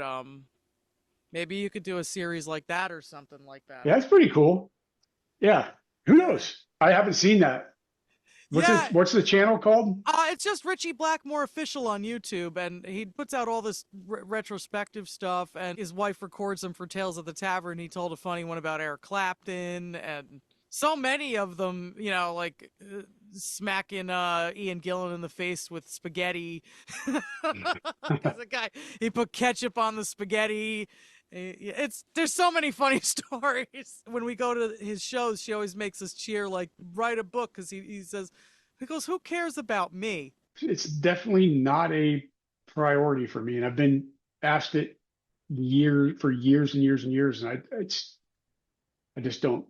I don't know. I mean, Wicked Words and Epic Tales was a book to deliver a really cool package and have great artwork in the anthology of the lyrics and all that, but the bigger mission was to try to learn how to publish.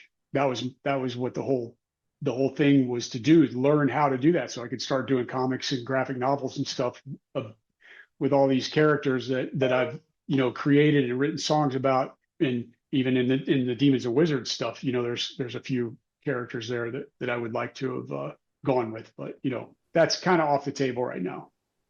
Will there be anything new regarding the comic book stuff that was mentioned when the lyric book was happening? The problem is that even if I wanted to, I would probably have a hard time getting support for that. Now, the fans might support it financially, but if you do something like that, you want to be able to get it into distribution, and there's a lot of different things like that. Let's see. Big things are happening, and time will reveal the truth. And I know that. I'm calm and cool and just watching everything unfold just like I warned it would. I think there may be some liberation coming. I hope so. The root of all of it, it's the Fed, and it needs to go away. If we keep that institution around, everything is just going to get worse and worse. And I see some things happening. So we'll see. This question's my question. I was wondering if you had any favorite books, both fiction or nonfiction. I haven't read a fiction book might have been since the 80s. Okay. I mean, I can't really think of I really can't think of a time that I've read a fiction book in decades. Understood. That's cool. So I don't have one for that. I mean, one that comes right off the top of my head that's pretty awesome is The Real Thomas Jefferson, but there's so many. Depends on what you're into. I feel like the founding era is the most important, and they don't talk about it. Everybody always talks about World War II. It's a travesty that this isn't focused on more what it was all about. But if you want to take it away from that, you want to turn it into something really ugly and the opposite of what it was intended, then I guess that's what you would do. I hope that there's really something to celebrate by the 4th of July next year. And I think there might be, but we got rough days ahead.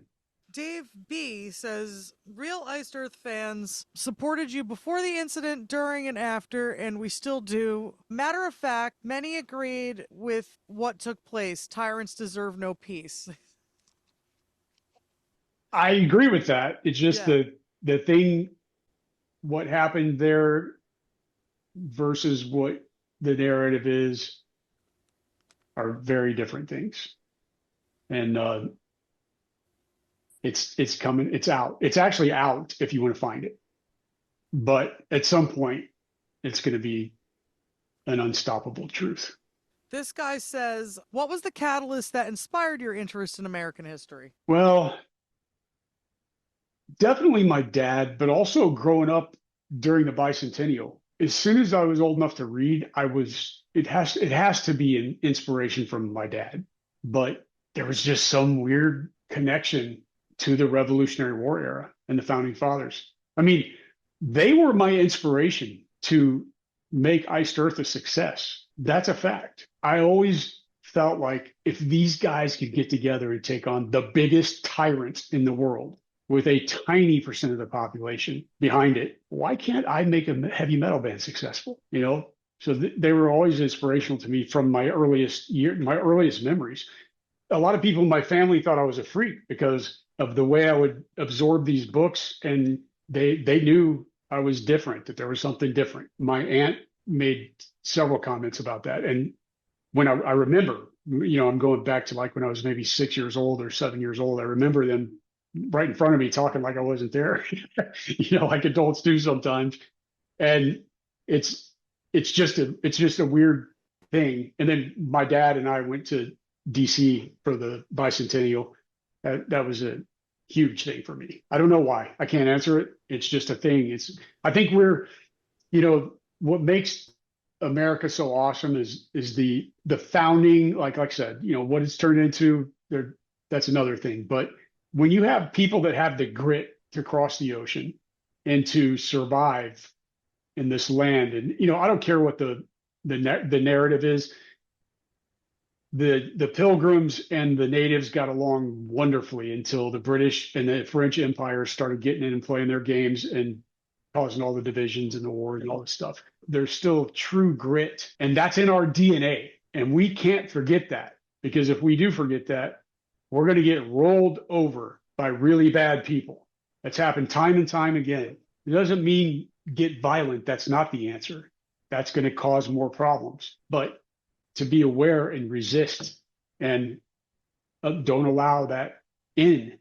We come from really tough people, and people, that's a mixed group of people. That's what makes America strong, because they were after this principle of freedom and liberty, and they were willing to die for it. They were willing to starve to death on ships and freeze to death in the winter and go through like enormous levels of hell that we can't even imagine being the spoiled, rotten culture that we are now. And this is the fourth turning, you know. It's the weak men make hard times. Hard times make strong men. Strong men make good times. Good times make weak men. We're at that point. The weak men have allowed this, and corrupt men, and I don't mean weak physically, I mean spiritually, with conviction, with morally, with not doing the right thing. That has allowed us to get into this mess that we're in. So we're going to have to go through some really tough stuff so that people get strong. They have to go through a struggle. That makes you stronger. And then you turn things around. Not just going to magically happen. But that's where we're at, I believe. I mean, that's what I think. But I think we have the grit, if we find ourselves again, to get through it. It's in our DNA. Mark F. asks, in the past, you've been very outspoken as an anti-religious person, both in some lyrics, Brainwashed is a good example, and also in interviews. How do you judge those lyrics and opinions today? Where did those thoughts come from? Yeah, so there's a difference between religion and a relationship with Christ. That's what I was angry about, you know, when I was younger, growing up in a system that there's just a ridiculous amount of hypocrisy. But you know what? It's the fallen state. So I can't, you know, where I'm at now, I'm not the same guy I was then. I was angry and held on to that anger, things that I experienced, but that's not Jesus's fault. That's man's fault, So I was never a guy who was like anti-Jesus, but I'm anti these systems that are so easily corrupted and twist things up. And I don't look at religion as the same way. I mean, it is a belief system for sure, but when I think of religions, I think of like control systems and certain doctrines that say that they're absolutely right and their way is the only way. And there's flaws in that. I mean, you can get into the Bible and you can see where that's clearly a flawed view of, and that's where the religion things comes in. So I've always had a problem with that part of it. There's a big difference between, in my view, a religion and a relationship with Christ. So more of like anti-organized religion, but pro-God, basically. Is that what I'm getting from that? Well, I mean, you're talking about a song that I wrote when I was young and angry. Sure. So, I mean, even I think if I remember in there, one of the lyrics says, Christ, it's nothing personal. You got to see they twist and turn your words for their own needs. So that's the anger. And I still but I'm not angry at any particular group of Christians, whether they say they're Catholic or Lutherans or whatever. I'm in a different space now. I wasn't, and I mean, I had Christian friends back then too. So it's not like it's just the doctrine. And when people start making it fit their narrative or their agenda rather than just what's actually in the scripture, that's stuff that I have an issue with. And I know that's really what bothered me too back then. I was just more angry about it. But I'm a freedom guy, so I'm happy to get behind people that have no beliefs, have totally different beliefs. I'm going to be one of those guys that's going to defend your right to have those beliefs. Just like I'll have give somebody the right on a page that if I asked Decky to start censoring people, he would do it. But I'm not going to do that. You can say all of the hateful things you want about me. You're free to do that. That's freedom. Timu says, did Matt sing the whole Glorious Burden album before he was replaced by Tim Owens? Yeah. Kanan, this is kind of Glorious Burden related again. We have a pre-production kind of a thing. Yeah. There may be something with that later. Okay. That's cool to know. We'll see. There's a rumor saying that all of those tapes were destroyed. Well, there were no tapes, so there's that. It was digital, you explained earlier. So and the hard drives are not destroyed. I have them. So cool. Yeah. Kanan says, you know what they're talking about? Sorry. You know what they're talking about? When the flood happened. That's what I bet, because some old tapes were destroyed, but not the Glorious Burden.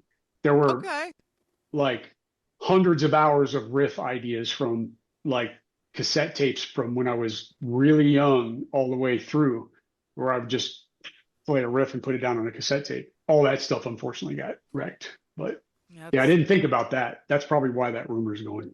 I could imagine. Rumors fly. They fly more than the truth. Oh, definitely.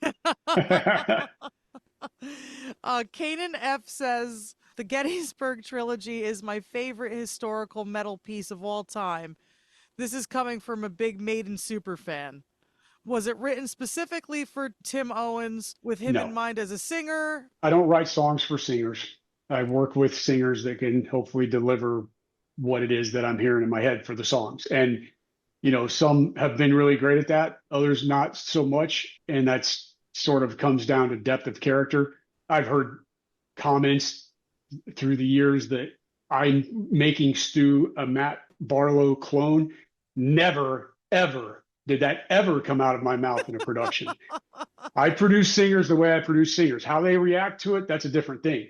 But focusing on Stu's, he had a very high, the Halford stuff, but then also a really clean high, kind of too clean and pretty boy band stuff for me. And then he could do the death metal stuff. I write these songs, right? So the whole point was to try to develop the middle range of Stu's voice, which he didn't use very often. And we did, because a lot of the stuff that I write, that's where I wanted at, in the middle. And with Matt, we did a lot of different things in the studio through the years. And he was awesome to work with because he's got depth of character. And when you have that, you can work with somebody that's willing to try everything. And I would always push all the guys as far as I can to get the best out of them. Tim was really set in his ways, but I've never written a song for a singer. Never going to happen. It's going to be the way, if it's mine now, if I'm just, if I just come up with an arrangement and a cool piece of music, but I'm not hearing where I want to take it vocally or lyrically, then that's the stuff that I would co-write with people, and made my job in Blind Guardian way easier, because that was in Demons and Wizards, because of his abilities. I mean, he's the best, most creative singer I've ever worked with, hands down. Now, whether you love his voice or not, that's different. But in terms of, and I do, but in terms of the creativeness of his parts and his melodies and the layering, there are not many people that can do that. So that's a different thing. You're talking about like abilities. There's people that have abilities that can sing. It was a blast working with Tim Owens in the studio, because you're like a kid in a candy store, because he can sing all kinds of stuff. But in terms of trying to get him outside of that and go and venture into different areas, was really more challenging than it would be with a guy like Matt or Stu. Hansi's very set in his ways too. When I had the privilege of producing the Witherfall album, I pushed Joseph a lot, and to go into areas that he hadn't done before. And he was sometimes resistant. I mean, we had our moments, but he did do it. He did try, and he was open to it. He knew at the end of the day I was trying to get the best result for them, because that's what I want when we do a production. It's a win-win for everybody. That's the idea, is to make everybody, push them to the best that they can be. And sometimes they can do better than they think they can. And you've got to use some psychology and some pressure, and maybe even sometimes a little intimidation. It depends on the personality you're working with. I mean, all things are on the table. Scott says, I'd like to know Jon's thoughts on why power metal never took off in the States the way it did in Europe. Well, probably because Europe is more free and less trendy. The UK and the United States are almost identical in the way that they program trends, where Germany, that's not the case. And Greece, and actually, I think all the countries in Europe, they're gonna be into what they're gonna be into. They don't care about trends. And the UK, and this is the difference in some way, it's part of the business model, big part of it, especially back in the old days, radio. In Germany, I don't know if it's still this way, but you didn't have 24-hour rock stations, or this or that. You'd have a radio station that would play maybe an hour of metal and this and that, and then German folk music and all kinds of stuff. So you're not being programmed the same way. And the United States and the UK are all about the programming. So it's just different. I think that's probably why. I mean, I don't know for sure, but people are people wherever you go. So it's got to have something to do with the system and the way they're being manipulated into things. Like the US, when you go back to the era of the end of hair metal, and then the grunge thing started to take over, that was a corporate decision that was made. That's how that stuff works. Now, in the underground, where I've always existed, in the independent world, it's a different ball of wax anyway. It's a real fight. Like you don't have tons of money behind you pushing you and that kind of stuff. It's a literal fight at every level. You're fighting with the label to try to get more, everything. It's like a constant warfare. Because if you think about the biggest, Maiden and Metallica are huge in America, right? I mean, they have been. Yep. They always will be. So bands like us and Blind Guardian kind of should be, except that we came later in a period where it wasn't trendy. And then also you're dealing with like indie label and investments in these markets, UK, US, are all about trends. It's all corporate development. It's all programming on the radio. It's harder to get big because it's not real and organic.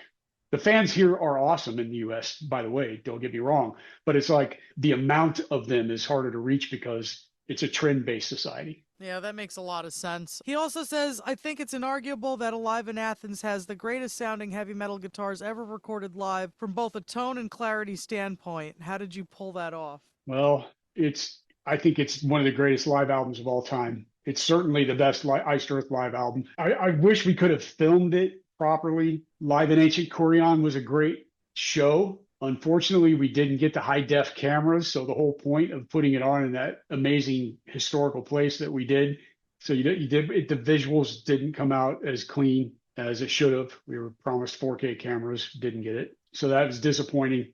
But it was still an amazing concert. But there's a magic in AliveInAthens for sure. Yeah, cool.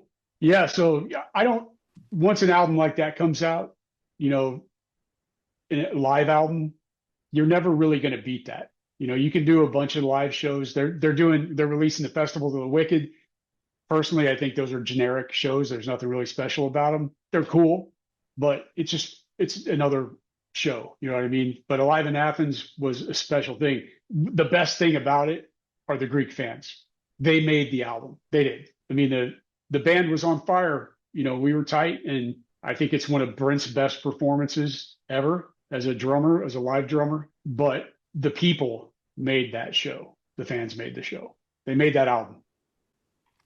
They sure did. They're so excited. There really is just a tone over that album for sure. His third question is, Jon has used so many pickups over the years and has managed to have outstanding rhythm tone. Since it's nearly impossible to get my hands on a set of Icebuckers, is there any set he'd recommend that gets vaguely close? It depends on the head that you're using, man. That's the biggest deal. So if you're using a high gain head, use a low output pickup and go for something that's like a 59 era humbucker. That's not a real 50, you're going to spend a fortune, but it's something that's modeling that. Anyway, if you go for like the 58, 59, 60 Les Paul era humbucker, a real one is going to cost you many thousands of dollars, but there are guys that are winding them. Tim Mills, Bare Knuckle Pickups. That's a great company. Okay. He's got one that's Billy Gibbons style, Jimmy Page. Those are all going to be. But if you have a low output amp, like a low gain head, and you want to get more edge out of your pickup, then you need to go with a hotter pickup. There's a lot of elements, and most of the sound is going to come from your hands and from your soul anyway. So that's an important thing to remember.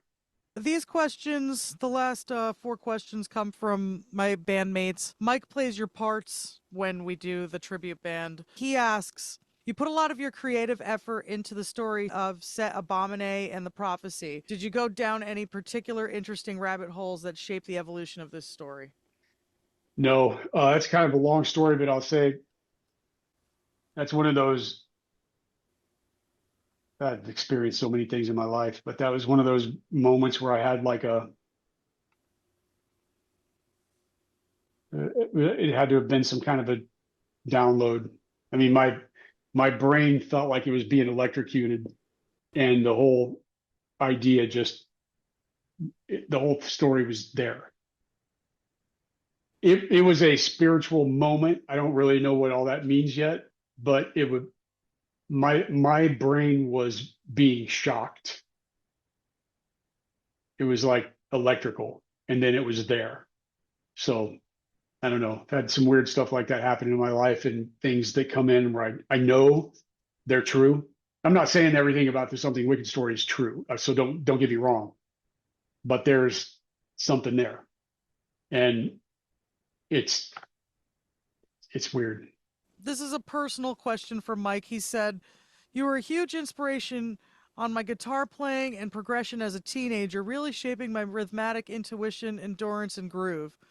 Schaffer is both an adjective and verb in my guitar vernacular. Who were your influences that you held in this regard, and do they still continue to hold the same significance in your casual listening and in your musical inspiration? Yeah, they still hold this. Steve Harris, number one influence. Tony Iommi. But it's weird. It's just weird because I can't say that there was a guitar player that influenced me. I mean, Ace Frehley is the reason I play guitar, but I don't play anything like Ace. So And I never really played any Kiss songs. I don't know if I ever played any Kiss songs until we did the tribute to the gods. I don't think I did. And I don't, I don't think you can really hear them in the music that I write. The funny thing is, though, one of these sessions, pushing Matt, all of a sudden, and it was fairly early on, might have been in the DarkSaga era, we discovered that he has this sort of Paul Stanley timbre to his voice that we didn't know was there. And Matt's not really a Kiss fan. I mean, he respects and stuff, but not in the way that I grew up with them. That wasn't something for me. The 70s was the Bicentennial, Evel Knievel, Kiss, and Star Wars. Those were the things. And so it was a big part of my childhood, but Ace is why I play guitar. So this one from Mike, one standout characteristic of your guitar playing and tone, in my opinion, is that even in the most blazing, chaotic riff, your individual notes slap and slice through the mix with an amazing fidelity and hit like a truck. What techniques, either physically, tonally, or mixing-wise, can you share that contribute to this signature sound? Is there a secret weapon in your arsenal? It's my soul. It's in my soul. There was. We'll see what it's like next time I start playing. I don't know that I'm going to be like that guy that wants to play at those crazy speeds and stuff. I don't know, man. It's going to be spirit led. It actually was, but I can't say. I think everybody should find their individual thing. Find your voice. Whatever. If you're a singer, find your voice. If you're a guitar player, find what makes you unique, because you are all unique. Everybody is unique, and there's something there. So don't worry too much about what other people do. I don't know why it happened the way that it happened. I don't. It's just a gift. It's what it's always been. I don't think I ever appreciated it until recently, because I was too thinking about the future constantly and never living in gratification of the present or the past. Too much ambition, too much drive, too much focus. I mean, the Larry amp was a big part of all of it coming together, because I went to his house. He heard the first album on the radio. He flipped out on my guitar style, and he got in touch with More Sound, said, I've got to build an amp for this guy. So then we go back to Europe on the Storm Rider tour. Larry comes and picks me up. I go to his house, and it's like he knew what I was looking for, but he's sitting there with a soldering iron and resistors and going through the head. And I'm like, yeah, now we're getting, no, wait a minute, go back. And then we came up with what ended up being my circuit. He knew. He was like, he heard my guitar style, and he's like, I can build an amp for this guy that's going to fit with what he's trying to do. So he's a genius. I mean, mad scientist is what I always called Larry, because nobody builds an amp like him. That's part of it. But from a technical standpoint, I can't give you anything. There's nothing special that happens in the mix. It's just what happens. And you gotta be tight. You gotta be well rehearsed. Accurate means mental focus. It means spiritual focus. That's very challenging to do 8 tracks of stuff that's hard to play, and to do it almost in a single take every time. That's focus. Then I went nuts with framing and with Crucible, and I had 16 rhythm guitar tracks, just the basic rhythm part, let alone the melodies and all the counter rhythm parts that are going on all over the place. Jim thought I was out of my mind, and I was. I'm like, but dude, I got the tracks. Let's see what happens. So, but it's just focus, man. Focus. Find yourself. That's it. I have one last question for you, and I thought it was perfect. David Myers asks, how would you like to be remembered? As a loyal friend. That's how. Amazing. I love that. That's how. Well, that's all we have for you today. And this was an incredible sit down. Thank you so much for doing this with me. And the podcast guys are really, really grateful for everything too. Thank you. Well, thank you. Yeah. And I appreciate everything you guys do. I think this is run smooth, at least from what I can tell technically. So it seemed to be a good thing. And maybe if, we'll do something again later. I mean, sure. I'm sure we'll do a roundtable kind of thing again, but I thought for the purpose of trying to answer some direct fan questions, which I haven't done in years and years, this is the way to do it. So we know we don't have too much technical problems and stuff like that. And then, and I just want to say, I am so grateful to the fans that, have stuck in with me in there, that know my character enough to know that there was a lot of bullshit flying around about what happened. And just have faith. Let the process play out. I'm not saying it's over. I'm saying I'm not doing it right now. Just trust me. There's going to be a lot of cool things going on with IcedEarth, and there'll be some demon stuff coming and all that. There's going to be products, but new material is a special thing, and just trust the process. Just do that. Let me go through this. I'm on a really good mission right now that's going to be important as we move forward, and hopefully will affect everybody's life in some small way for the better. And thank you. I'm looking forward to seeing the next chapter and hearing all about it. And thanks again for being a guest. And we love you. My pleasure. Have a Love you good night. too. Take it easy, guys.